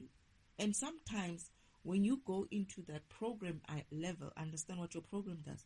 You'll even see what it is about your program that had issues that you came here on this planet to come and fix, that leads you to do or to be allowing of something like prostitution or substance abuse or murder or raping or all these kinds of weird things, right? Your program will show you that reason why I fall into these traps is because I need to solve a specific issue in my program. And when you understand your call, your spirit, this is how people fix the wound by just putting a band-aid. The wound is not there. It's not that thing that you see as a prostitution, as a murder, as a murderer, as a rapist, as a what. No, there is something in your program that could have essentially maybe made you not see certain things for yourself in that way.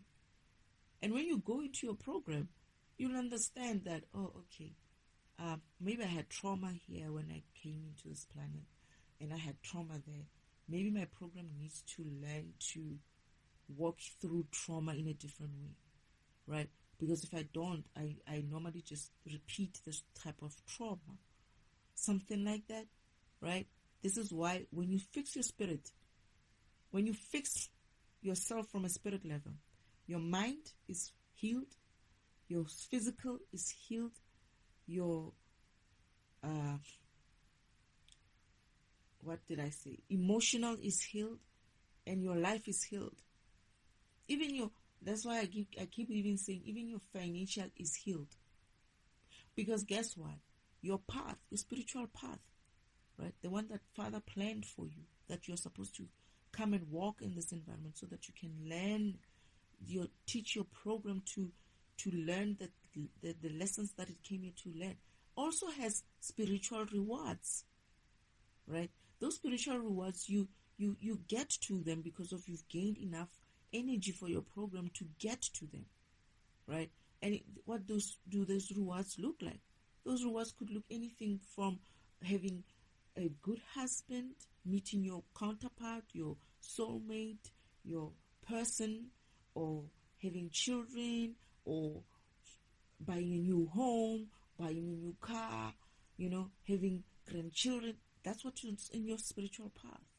And these people, these guys, these young ones, needs to understand that it's not the Bible, it's not the religion, it's not your mother, it's not your father, it's yourself. It's between you and God. It's between you and God and whatever spirit team He has assigned for you that will sort your life out, right? Whether you're on the streets and you're doing your spirituality, being a prostitute, go ahead, do that and see how that gets you. If you want to keep being a prostitute and still walking through your spirituality, power to you. Because here's the thing, the spiritual timeline track and the spiritual ladder is not climbed because of necessarily that you look a certain way in the physical world, or you do certain things in the physical world. It's not climbed because of that. It's climbed because of you understand your spirit and you're walking in your path in that way. And if it's not your path, you will eventually leave prostitution and remember what your path is, and you will walk your path. But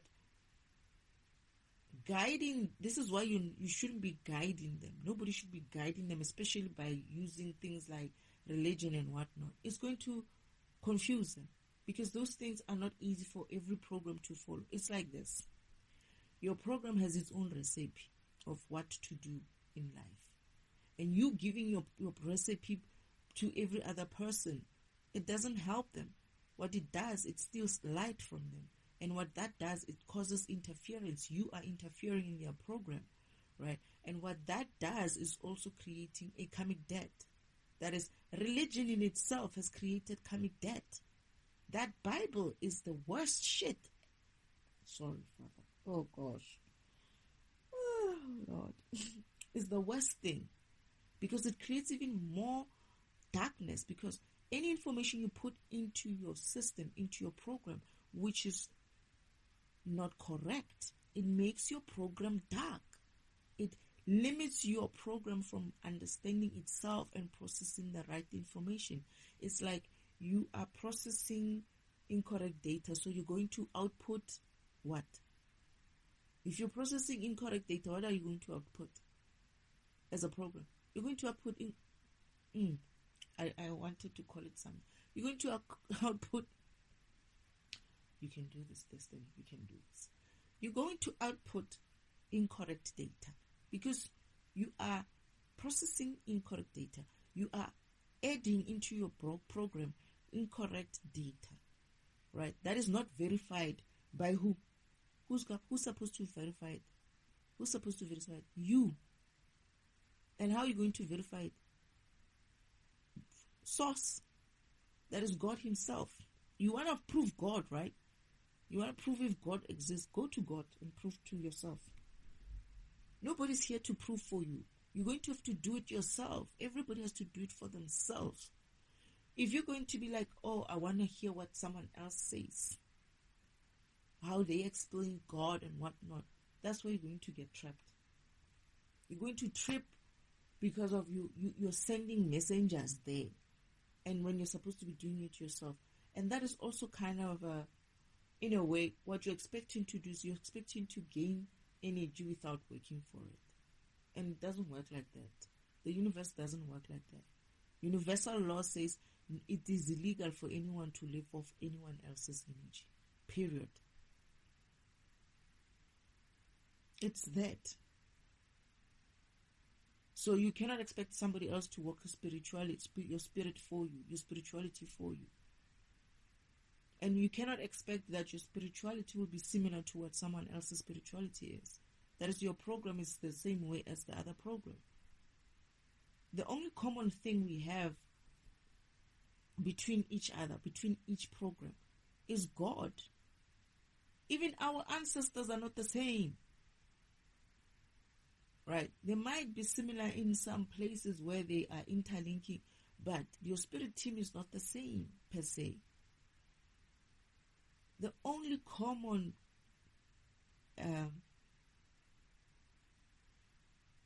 common ground we have is God, the creator who created all of us. He's a man. He's God, the creator. He's a man. His name is Elohim. God, the architect, is a she. Her name, it's a mother. Mother's name is Eloshi or Elohe. And she is God, the architect. And there's also God, the destroyer, which is Father's brother.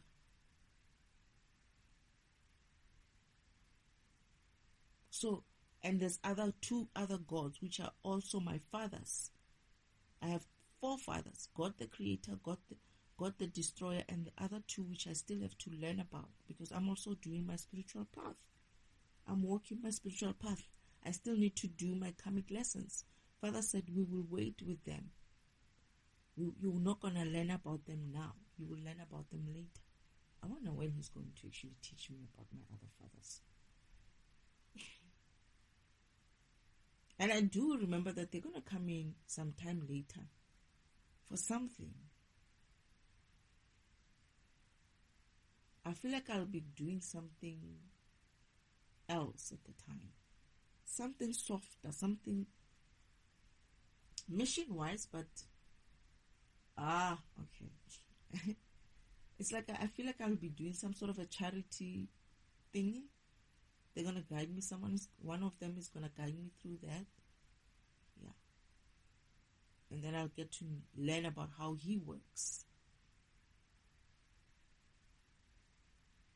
Oh, okay. I'm going to have to learn about my other father first. My God the destroyer first.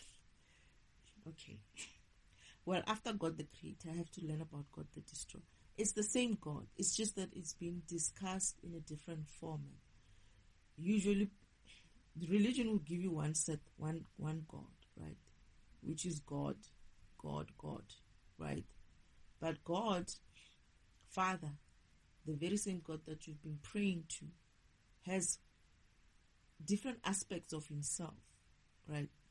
And he also has a counterpart, which is got the architect, which is mother. And you're going to remember all these things. This is the funniest thing. People, when they're in the spiritual world, they know about Elohim, right? Elohim, Eloshi, Elohim.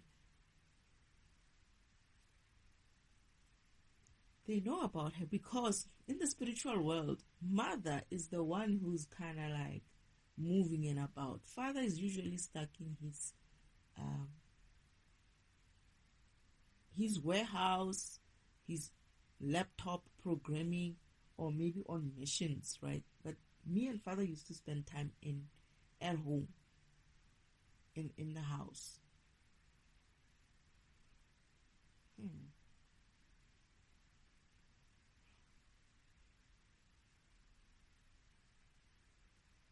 Okay. Cousin. He's my cousin. Okay. You see when I say sometimes when they talk to you, you're going to be like, huh? I don't remember any cousins. Why do I feel like I remember a cousin? Damn it. He might be my cousin, this one. I do remember some cousin. They said he's your cousin. They are your cousins. I remember them coming through. I think he's going to remember me as well.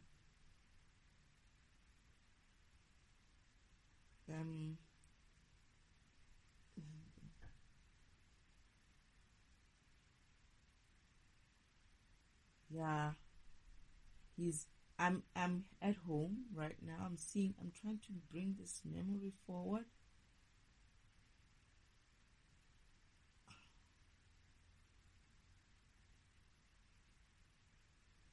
They were coming from this planet. They were coming to report something to father. This group, him and his group, his team. They were coming to report. Why do I feel like he has a bigger team? But it's still the three. Him is my cousin. I don't know about the other ones. They are frustrated about something.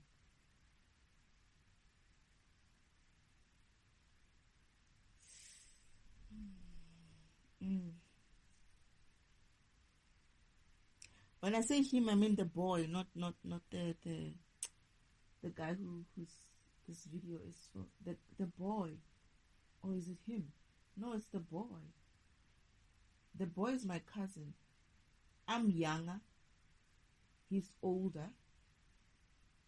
I'm like, who are those? They're walking in. I don't see a lot of people at home.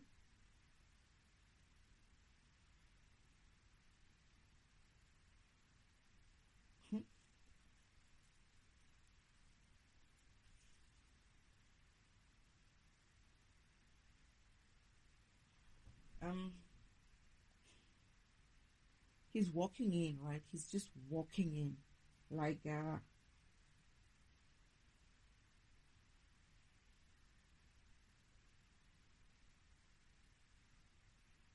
he walks in like his home, like it's his place. And I'm looking at him and I'm asking father, who's that? Or is it mother that I'm asking? I'm not asking father. And they say something like, he's your cousin. And I'm like, my cousin? I have cousins? He's so strict. He's no nonsense kind of a person. This is what I'm saying. He's not going to be impressed when he realizes what they did to him. He's a no nonsense kind of a person. I feel like he's more active. It's like I have brothers and sisters, right? Yeshua and them, right? Yeshua, Vishnu, Shiva, Ra, Elena, and the others that I still have to learn about as well. But him feels like someone who's actively on earth, like almost all, he frequents earth. He's coming back to report about something. He's upset. He's upset. He's not even, I feel like he's going into the house alone. His two counterparts remain outside. But like I'm saying, he walks in like he's walking, like he doesn't even have to wait for the invitation. He just walks in. I don't know if he has to wait for an invitation, but that energy that he was bringing, he was upset. He was upset about something that was happening on earth. I'm trying to figure out if I know anything about it.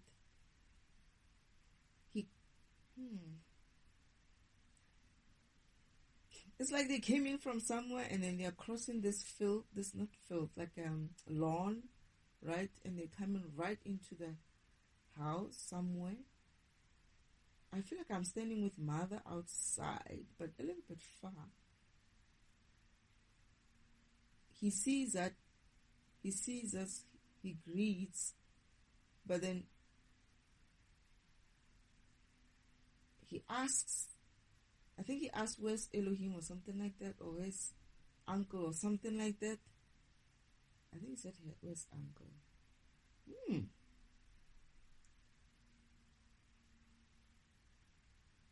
Mother said he's in there. But Mother was nervous when he saw him. It's like Mother was like, I wonder what happened.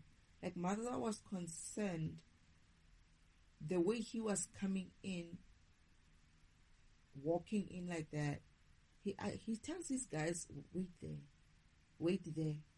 And then he goes in, barges in, barges in there.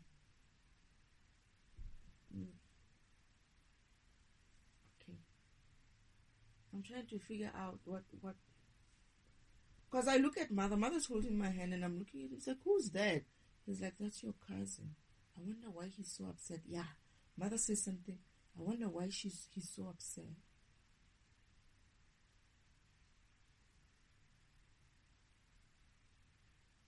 But he's a different being there. Not a different being, he's a different build. He's not as skinny as I see him on this planet. When he's in the spiritual world, why is he different, Father? I do feel like it's still him.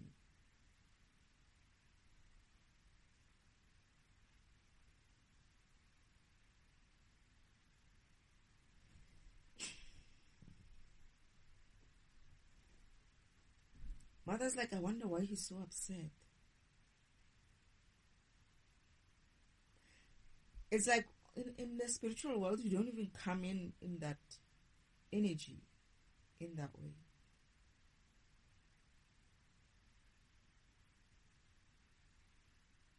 He was pacing.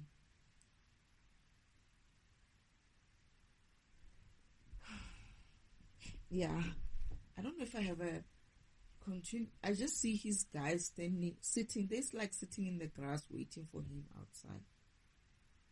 This is why I'm like, I don't normally see people enter the home because the house is different. Spiritual place, right? The spiritual environment is high vibrational, so it's more light. However, Father's house is even more brighter. Not any being can enter there if you're low vibrational. And Mother, I think, was concerned about him in that energy, walking into that home with that energy. Because I didn't understand, but Mother was like,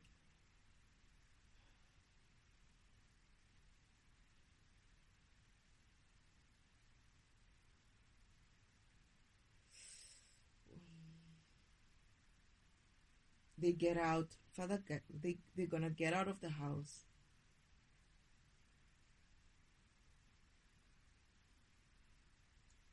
Like the way he entered the house with that energy, he wasn't going to last in that house. He soon got out. I'm sure he was burning. Because mother was like you could see mother tensing, like, oh my goodness, he's not going to go in the house in that energy. But soon after they leave out, him and father are outside. They are arguing. He was arguing with father about something. Father didn't tell him something.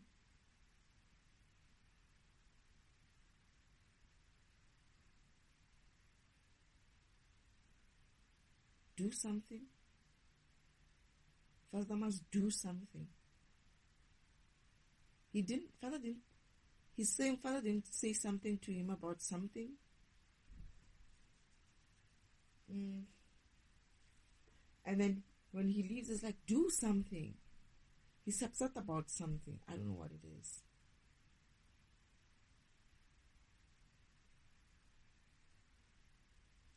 I feel like it has something to do with this reincarnation thing.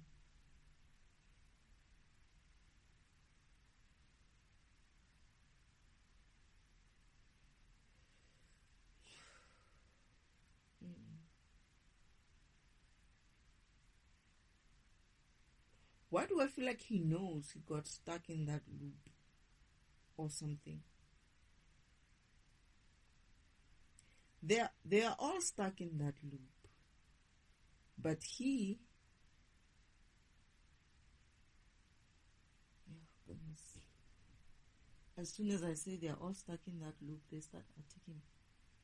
It's just that this time, he was reincarnated again soon. It's like...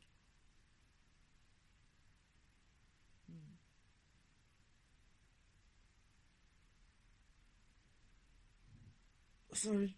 Oh, God. Okay, maybe I'm right. He was about to do something about something. This is why they reincarnated him. They might have intercepted his processing, isn't like...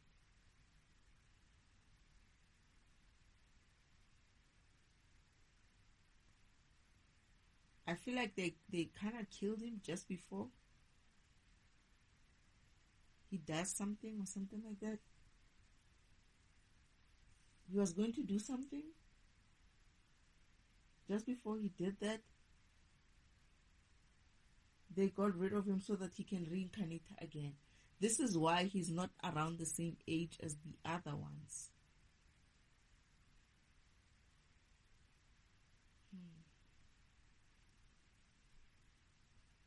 Okay.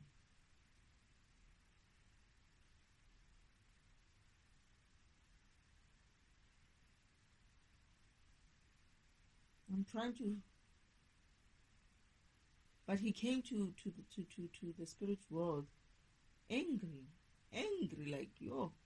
Like, it was the first time I see someone angry in that energy. In the spiritual world, it's not common. But he mother went like just before he entered the house, and I got the feeling that it was because of the way he was entering the house. But he didn't stay too long. Soon after, he was, oh yeah, he leaves, right? And he's like doing this to his clothing is burning. He forgot himself. He got into the house, but soon after, he leaves trying to put out fires on his body, because that house is far much more vibrational, high vibrational. You can't get in there with that energy. You will burn. It burns you. So he's putting out fire on him. Mother's like, it's as if like mother knew that energy is not going to survive in there. And then they had to leave. Him and father had to leave the house. So they're now having an argument outside. Father's saying something about, I have to remember this.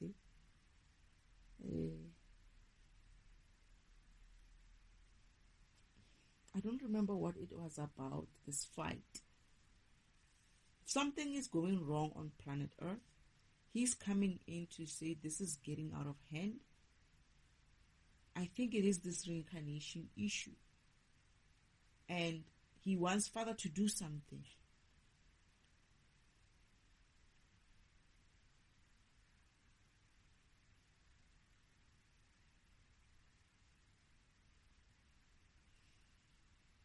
I feel like, yeah, he's a no-nonsense kind of a program.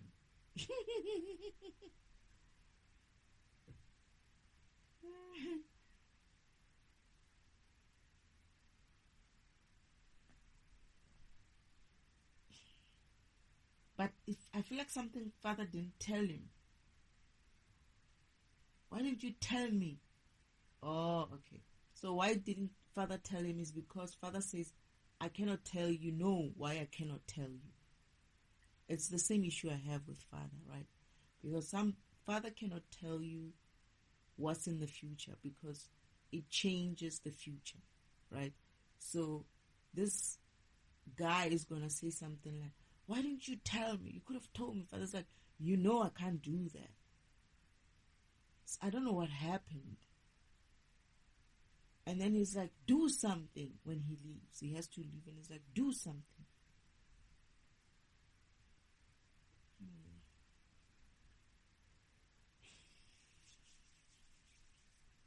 I don't know if I need to do this defragmentation more. Perhaps I'll remember the rest of it somewhere. There's a lot of this information for this guy.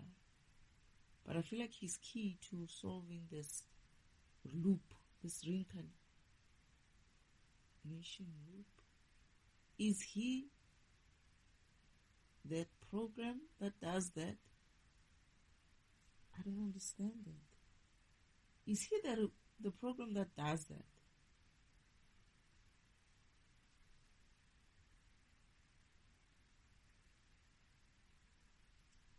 Maybe they put him in that loop. Maybe he was upset about that loop. But I feel like Father finally has a solution for him and his team, and to assist them in whatever it is that he was arguing with Father about there. So when he remembers, he's going to have to do that. This is what I'm saying. I feel like they're going to do it. They're going to resolve their issues and then... I mean, I'm doing it right as well. So Father found their way. He's probably going to give him a gift of memory as well, or some part of his processing. I think he's upset that... Maybe he's upset about... Because they keep saying to me, it's about him being reincarnated. He somehow found out as well that they're reincarnating him. As soon as I said that, it's probably true. I think he found out that he's being reincarnated.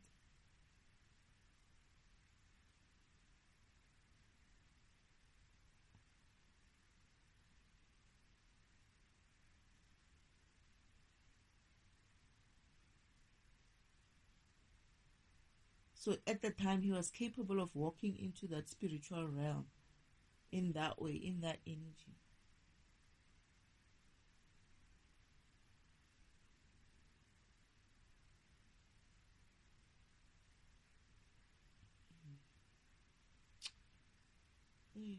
Is there anything else that I'm forgetting?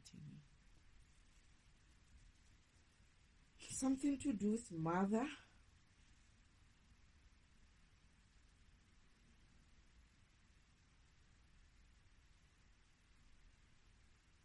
Why am I confusing these visions?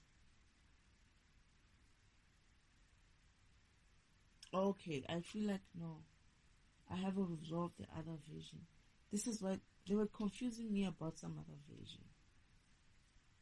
That other one is a confusion for me with regards to this one.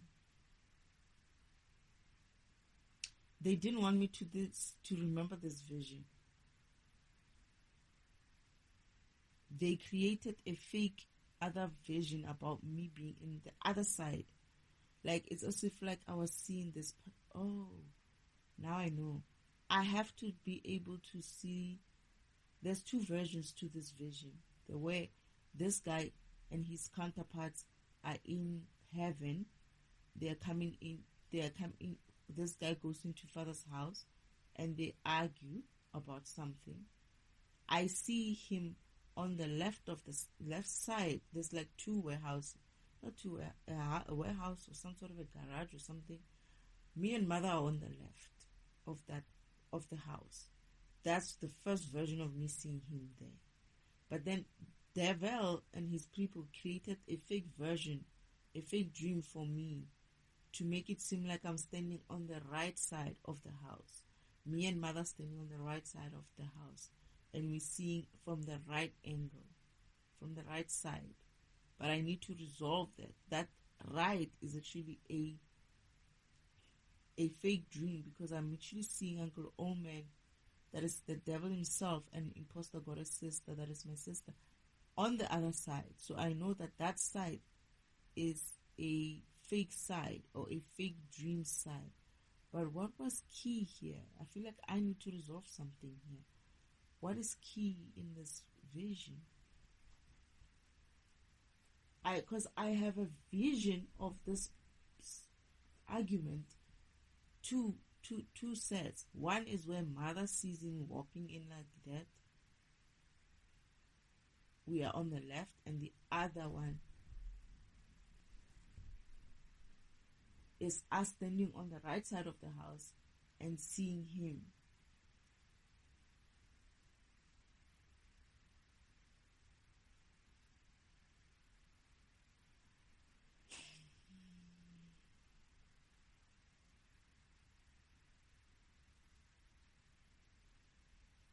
I feel like something is interesting on the left side.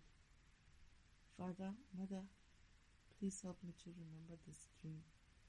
I feel like I need to remember this dream. Not a dream, it's a memory of me at home. But there's the side. Father comes back and he shows me that side.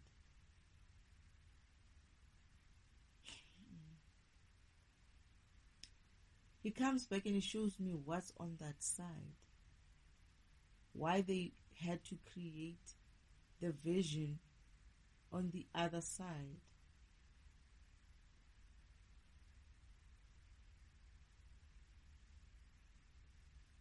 I feel like mother and father have upgraded the spiritual timeline track. Or they're going to upgrade the spiritual timeline track. It's much more beautiful. It's green. It's like it used to be a home, right? It used to be this very grayish, dark, that is in heaven, the spiritual world, my spiritual home, father's home. But he's upgraded. It's not a fake dream, father. But it's got two versions. There's a version when I'm sitting on the left and the version when I'm sitting on the right. Both me and mother standing on the left of the house. And again, both me and on the other side, am I alone or with mother? But mother was taking me through, showing me the new spiritual timeline track. It's greenery. Before it used to just be grass, right? This dry grass.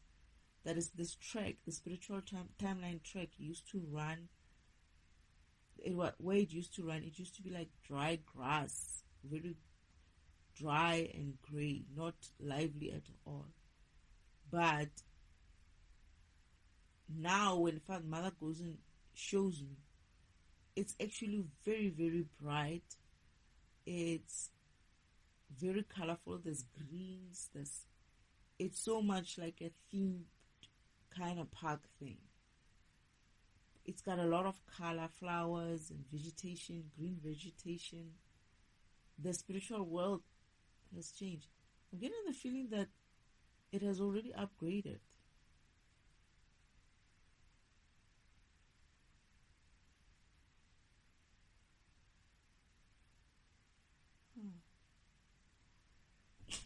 Mother, why is it so difficult? Father, mother, please help me to remember this. I remember saying to mother something about this being. It's almost like mother, I was on earth But mother and father brought me to spiritual world again to help me, to show me what the work that I've been doing here on earth, because it doesn't work only on earth, it also works in the universe, how it has helped to change even the spiritual world. That is,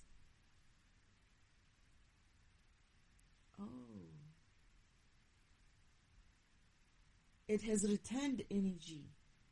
It has returned energy. A lot of energy. And therefore color is coming back even in the spiritual world. A lot more color. But why do I see the guy? Is he discovering that after?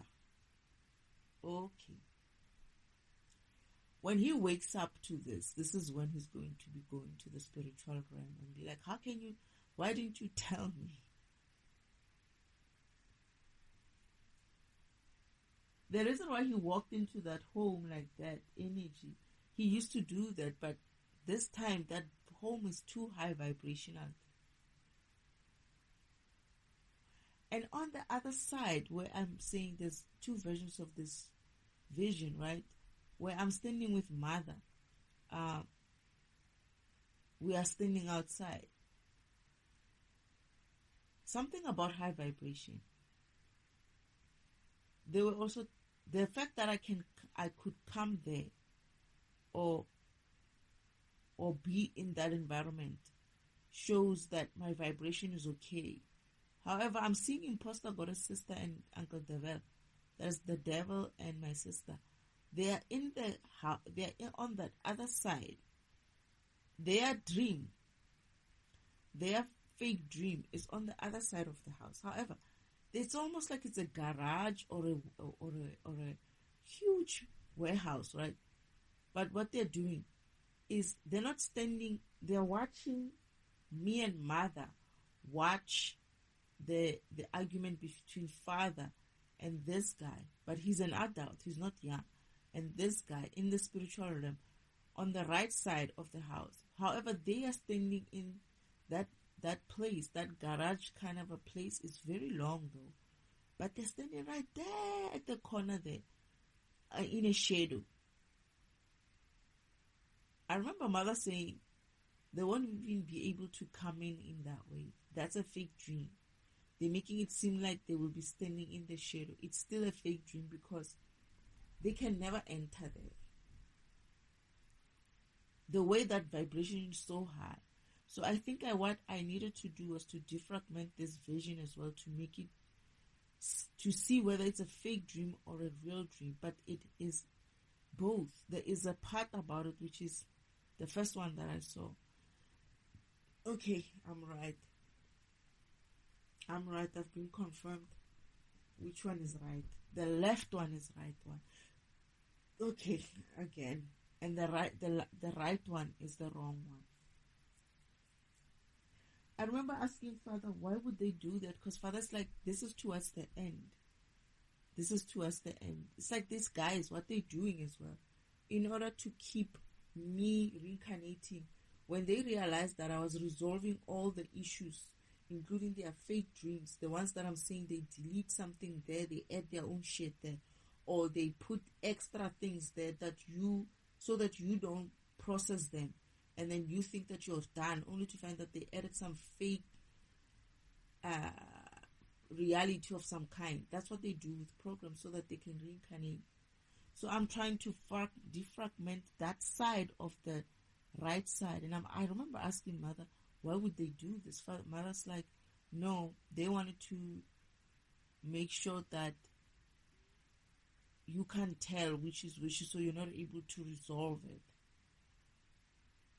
As in, like, they are trying to add another memory to make it seem like I'm not finished.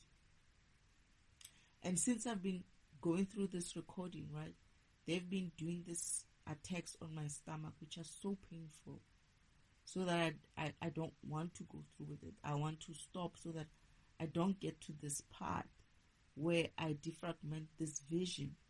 Mother and father, I remember I was still on earth. I'm still on earth, but I was young before I even started going through my awakening. I was young, and they came through.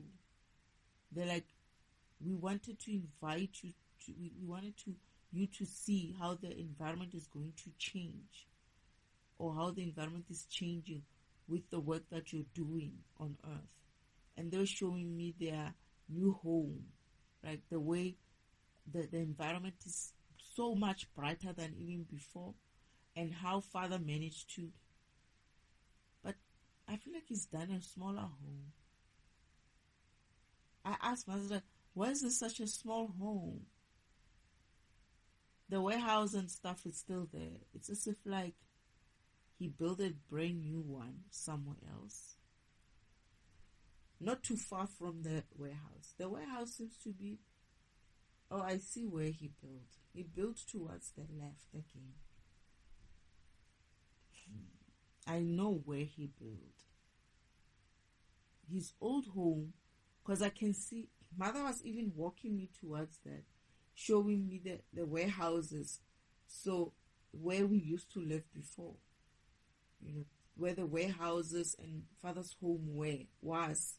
His mother was showing me that, and then where they are living. It's a big house, but it's just a house. The old one was a house, and it had attachments to it of warehouses, garages, and all of that. This one is much more intimate in a sense of it's not a warehousey type of a house. It's a house only. And I asked them, why did you build so small? Right? It's like, Mother's like, but this was the one part that was concerning. It's like, she said something which concerned me, which I was kind of like, what do you mean? It's just the two of you. I mean, what about me?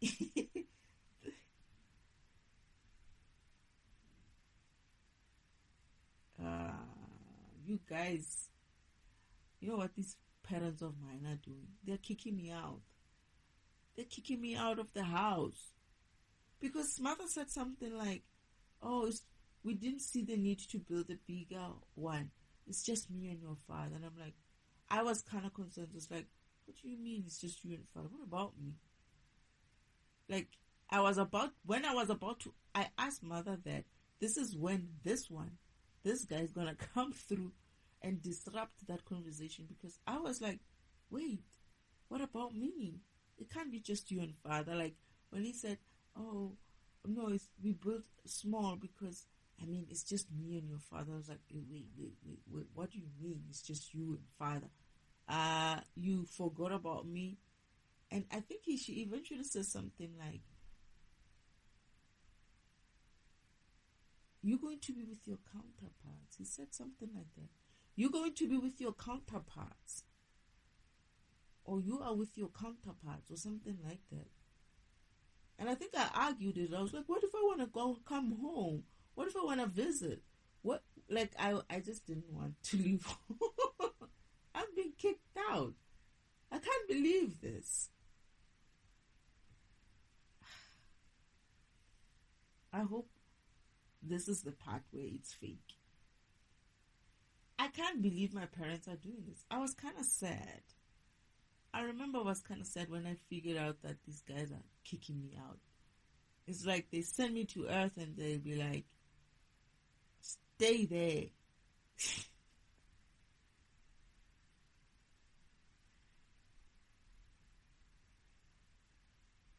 I'm not happy. I'm not happy. I'm happy for them, to be honest. I'm happy for the two of them. That poem was nice and beautiful. The Sacred Timeline track, I can't wait to run on it. Oh, the reason why I got out. So this is what's happening. This is why I feel like there's more to this. The reason why I was able to visit home. Oh, this is why they wanted to confuse me as well. I'm getting close because there's the thing with the Sacred Timeline track. When you're getting close to finishing your path, that Sacred Timeline track is near Mother and Father's house. So I'm getting to finish my track. This is why Mother waited for me there and stopped my cart and have me to come and tour. What are you saying? Are you saying I'm not going to be able to come back home like that? What is this? What, you know what, ne? I'm getting some revelations here, and I kind of like don't like them. I mean, what are you guys saying now? I'm not coming home? I mean, what is this? I don't get it. What's going on here? I remember Mother came. The reason why I'm remembering this vision is because I'm at the point where I'm about to finish the Sacred Timeline track. Or I'm not exactly finishing it completely, but I am close. The track, this path that I'm in, is towards the end run. I'm not done with my running. But one Mother stopped me in there so that I can come out and see the changes that they have done in the spirit world since I have been doing all this thing that I'm doing on planet Earth. And she says this is like when I'm doing this job, some energy has been reversing, right? The energy is reversing where it needs to be, and Father's able to kind of start doing some of the changes that he wanted to do in certain places. But they were also, I feel like they were also working.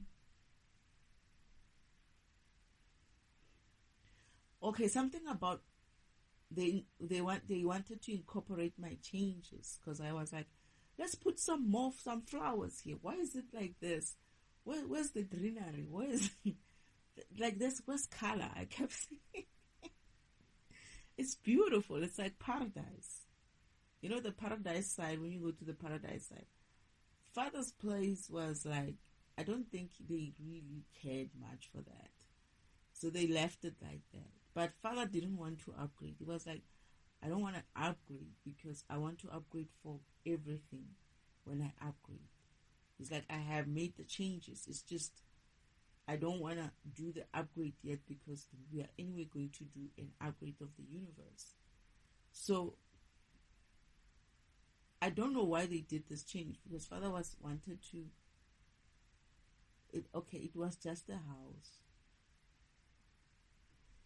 I feel like the house became big for them while I'm gone, like while we are all gone. Well, the thing is, my brothers and sisters have their own homes in the paradise section of the spiritual world, right? But Mother and Father used to live in that big home alone. So for some reason, they felt like they needed to move into a smaller version because I'm not there.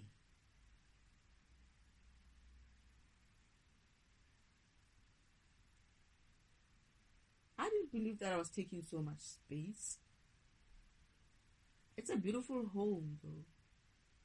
It's small, it's modest, Shem.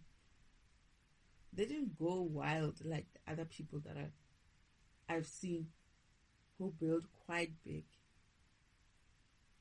It's like they're downsizing because the children are gone. But I don't know how I'm being kicked out without being told how I'm getting out of the house. I mean, how am I supposed to be like only finding out in this way? I don't get it. I mean, you know, sometimes I don't know about this. I don't know how I feel about this, but the house is beautiful.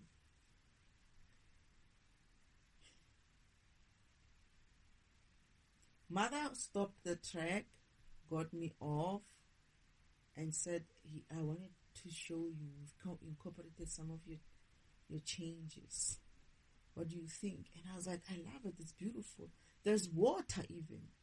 Oh, yes. There's this place, right? The track, it's almost like the track is inside water. It's like there's like these plants, these water lilies or something like that. And there's like a fountain, like it sounds like some sort of a fountain nearby.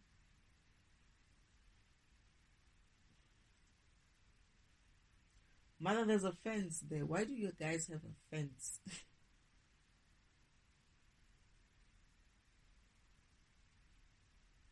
Before, right, the health side and the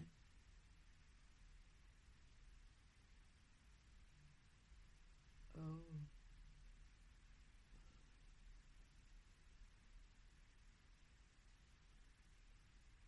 okay. No, I'm confusing it. Where is this? Why do I keep feeling like, why is there like a building? Is that a building?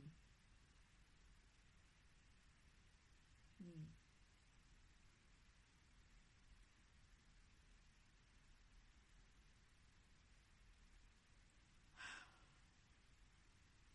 I'm not sure where they built, but I think it's on the left side of the old place, but towards the back.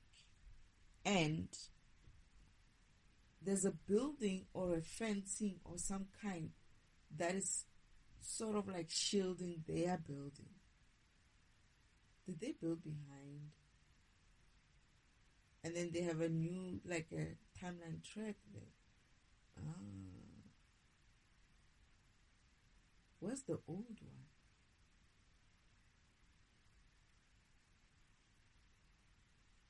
Because this one doesn't take too much space. Yeah, I feel like mother and father are going to condense that. They have condensed that spiritual timeline track. They made it smaller. It's almost like it's a part of the garden, part of their garden. Like when you get towards the end. I still have a run to go. What I'm getting is that they also this comics, my uncle and my sister didn't want me to see that I'm where I'm getting off, where mother is stopping me. So it's mother's way of showing me that I'm nearly there. And I remember getting back on the track and driving away. So mother's showing me and father were showing me to confirm me that I'm almost at the point where I'm finishing my path. And I should just continue. But in the meantime, that's the way of telling me that these guys shouldn't lie to me, or is to confirm to me that I'm almost towards the end of my spiritual path. I'm already in their vicinity. They see me now. They see me right next to their home. Because when you're about to finish the spiritual timeline track, you start, your journey is now right around, it's just near father's house. Even though you still go back, but it's like most of it is very much close by. And I do come through, again come back. There's a fake dream there again. I just know it's a fake dream because it's as if like my sister and Uncle Oldman, they made it. Whenever I see my sister and Uncle Oldman in the dream, I know it's a fake dream. They're gonna make it as if like they'll be waiting for me towards the end. These guys are too much. They're gonna wait for. It's like they are in the spiritual world, right, where it's too bright. Their programs can't handle that kind of brightness. They are waiting for me towards the end of my spiritual timeline track path, ascension towards the end of divinity, right? And they're acting as if like they're going to attack me. I remember my sister was in that vision. They were making it seem like they're going to stop me. They're going to fight me so that I don't get to the end. They usually do this type of fake dreams for me to make it seem like that's the truth. And this is why, again, for me, they added a lot. Where they keep adding some bullshit in I just hope the boy who's going to listen to this doesn't hear too much of this. They keep adding things which are not which are not real, so that they can make it seem like. So I resolve the wrong, or I live out a wrong dream, a wrong version of my path instead of living my actual one. That's what they did this time. They keep adding to my spiritual timeline track to attach. They're no longer deleting the old scene, the real scene, and replacing it with the fake dream. They sort of like, in the fake dream, they add their own element into the fake. In the real dream, they add their version. They sort of like on top of that dream, they embed themselves or their own fake dream on top of, not top of my dream, but on top of my spiritual timeline track. They don't cut out anymore. They just add themselves there. So I'm walking my path, but then they sort of like try to make it seem like they're appearing in my path. But then me going through this type of vision is essentially seeing it for what it is and saying, there's no way you two can be part of that environment in that way, where you're so low vibrational, you cannot enter that environment in that. One. And two, they act like they have energy to even fight me. These guys don't have energy in any environment to fight me. And they made it seem like, another thing is that they made it seem like they also towards that end. And I'm like, of course you're not. Right? You're not going spiritually ascending in that way. So you can't be close to the house. And it just tells me that it's a fake dream. It doesn't, I don't even have to go there. I just have to see my sister in it. My sister and the devil, when I see them, I know it's a fake dream. I already know by now. But I think Mother as well said something like, by the time by the time you get to this level, you would have already learned your lesson, your karmic lesson about their fake dreams. So you will see it for what it is. You mustn't be bothered by it. Because I was like, what is this? What are they doing here? They shouldn't be here, right? And Mother's like, yeah, it's because of, you already learned your lesson about them putting fake dreams. So by the time you get to this point, it's not going to be something that's going to have an issue for you, because you already know that they're not really there. It's like they're trying any old thing to put anything so that I don't finish my path. It's like they are using any tactic where, even if they could put a banana peel somewhere a banana peel somewhere so that I trip on it, they would do that. It feels like that's what they're looking for. It feels like they are trying so hard that if they could put the banana peel in the secret timeline track so that when I get to it, I just slip and fall. That's what they would do. Let me pause a little. But then I'm going to like say bye to Mother and Father, and then I'm gonna. I feel like Mother's like, cause before I do that, I feel like Mother, when I'm kind of complaining. Why do I feel like I was crying even, like, why am I not coming back home? Like I wasn't happy.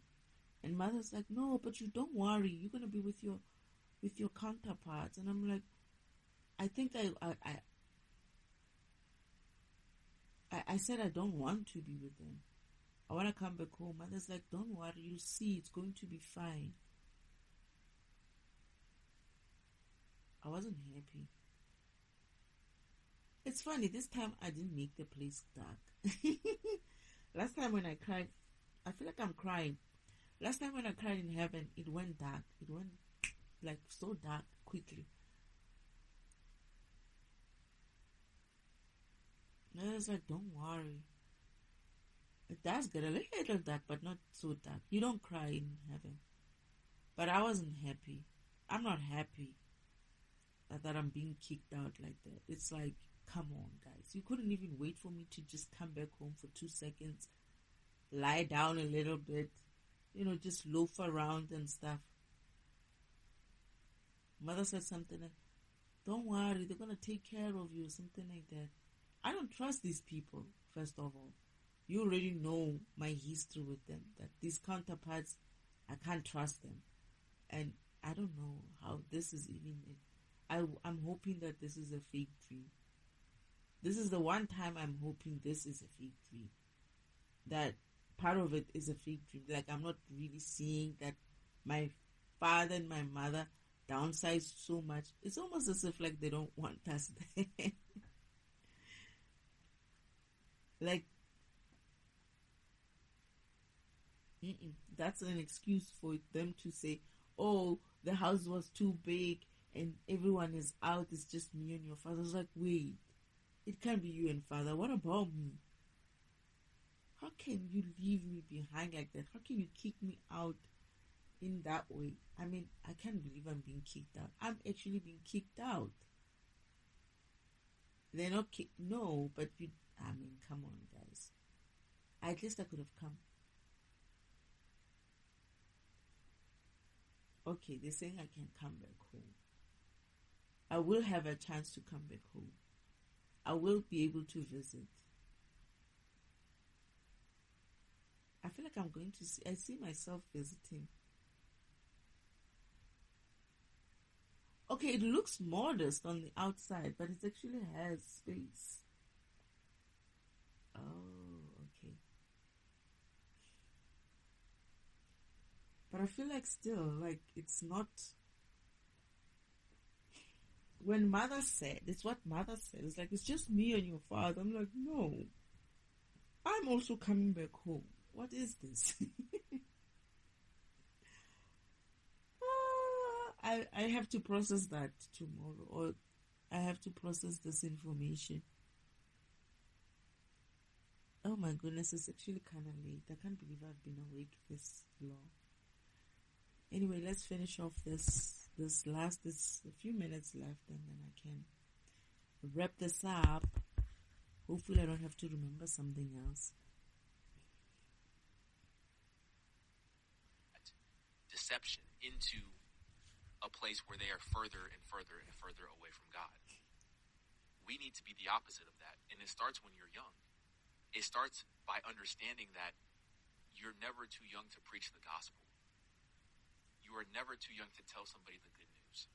You're never too young for that.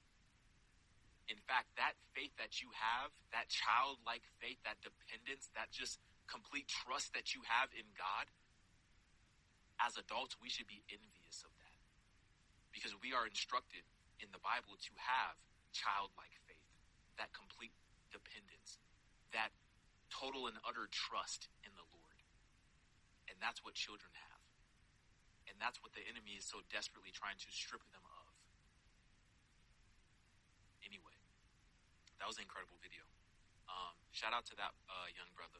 I'll link his video down below in the description. What do you think about that concept? What do you think about that theory? I'm very curious to know. All right? Get in my comments, like this video. I'm out, y'all. It is taken for granted. Oops. Yeah, well, that was the next video starting. I can't say more to what he just said.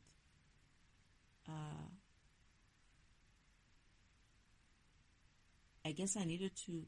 This was a trigger for me. It's funny because I wouldn't have thought so, but unfortunately for me, not unfortunately, fortunately, his video was a trigger for me to remember a specific memory and to defragment it in such a way that that could have been a potential reincarnation kind of situation where they're adding another extra layer of my time on my timeline to make me feel like I'm seeing something that is not really there, to make it seem like they are there towards the end of the sacred timeline and they are able to stop me from getting to the end. It's like you are so low vibrational that you will try to bring such an energy in an environment like that where that energy doesn't belong there, right? It's not easy for you to, like when I'm saying this young guy, as an adult, as a more matured spiritual being, he tried to walk in that energy into Father's house, and he got out burning because of he came in with that kind of energy. And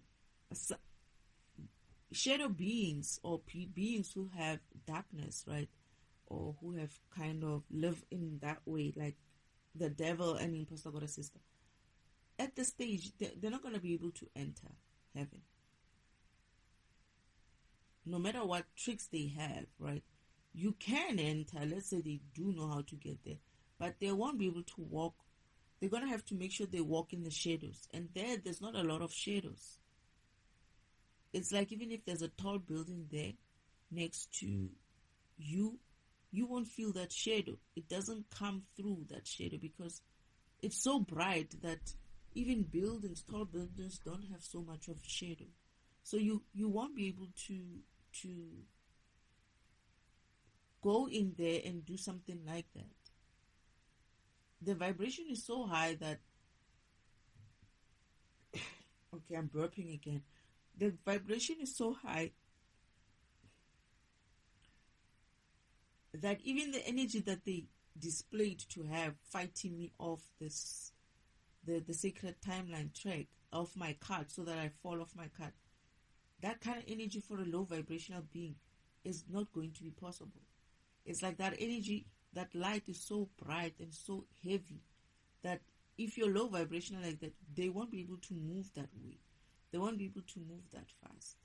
So even just by that, knowing that they are not where they should be in terms of spiritual high vibration, they are very low vibrational. So this is why they would project such low vibrational kind of behavior in a high vibrational environment like that. It's like, why are you bringing some sort of a wall, not even wall, a spat, some sort of a spat at the level of heaven? It's like, how low vibrational can you be to bring some sort of a little bit of a fight on a spiritual timeline track like that?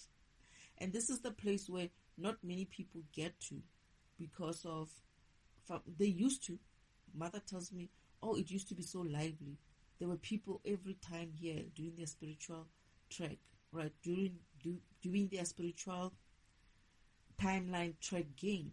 But it got so quiet when the world started becoming so low vibrational. So at some stage it's going to be very busy, right? It's going to be fun playing the game. We're going to be driving alongside, nearby Father's house and, Mother and Father's house, and seeing them as well, even though we're not yet at the end, right? So what I'm understanding is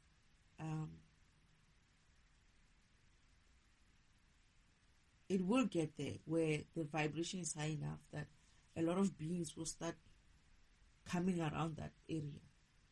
And for them, though, to make it seem like they are able to even enter heaven in that way, it's like, oh. So they used Mother's vision, where Mother was introducing me to his home, showing me his home. I didn't get to go inside, to be honest. I didn't get to go in. Oh no, I can't go inside because I haven't finished my spiritual path. That's what I'm understanding. Because normally the people who go inside are those who have reached the end of that sacred timeline track, which is the end to divinity, right? When you're a divine being, this is when you can enter Father's house.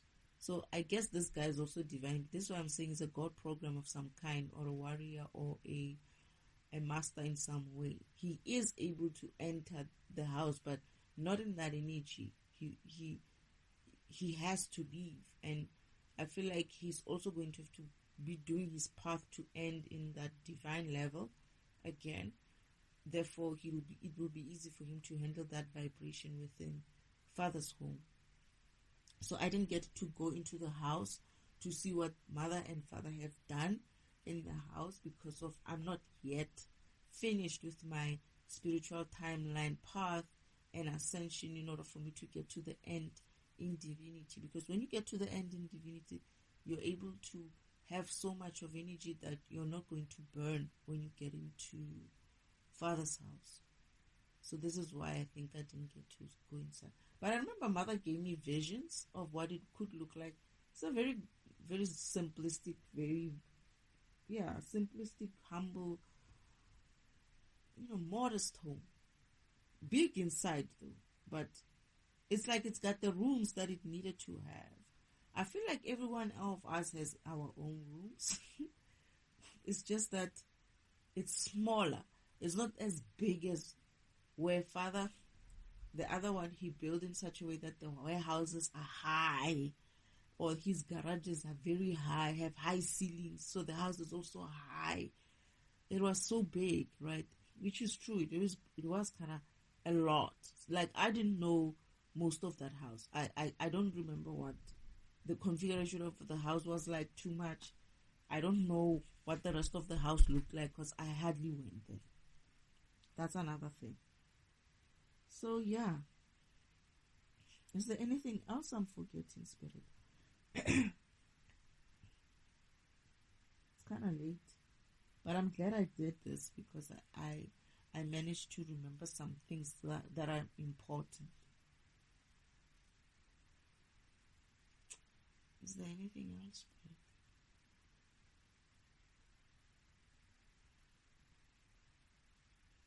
I'm going to have to defragment the part about Mother saying, oh, but you're going to be with your counterparts. Because I'm like, wait a minute. That wasn't the deal. Oh, no.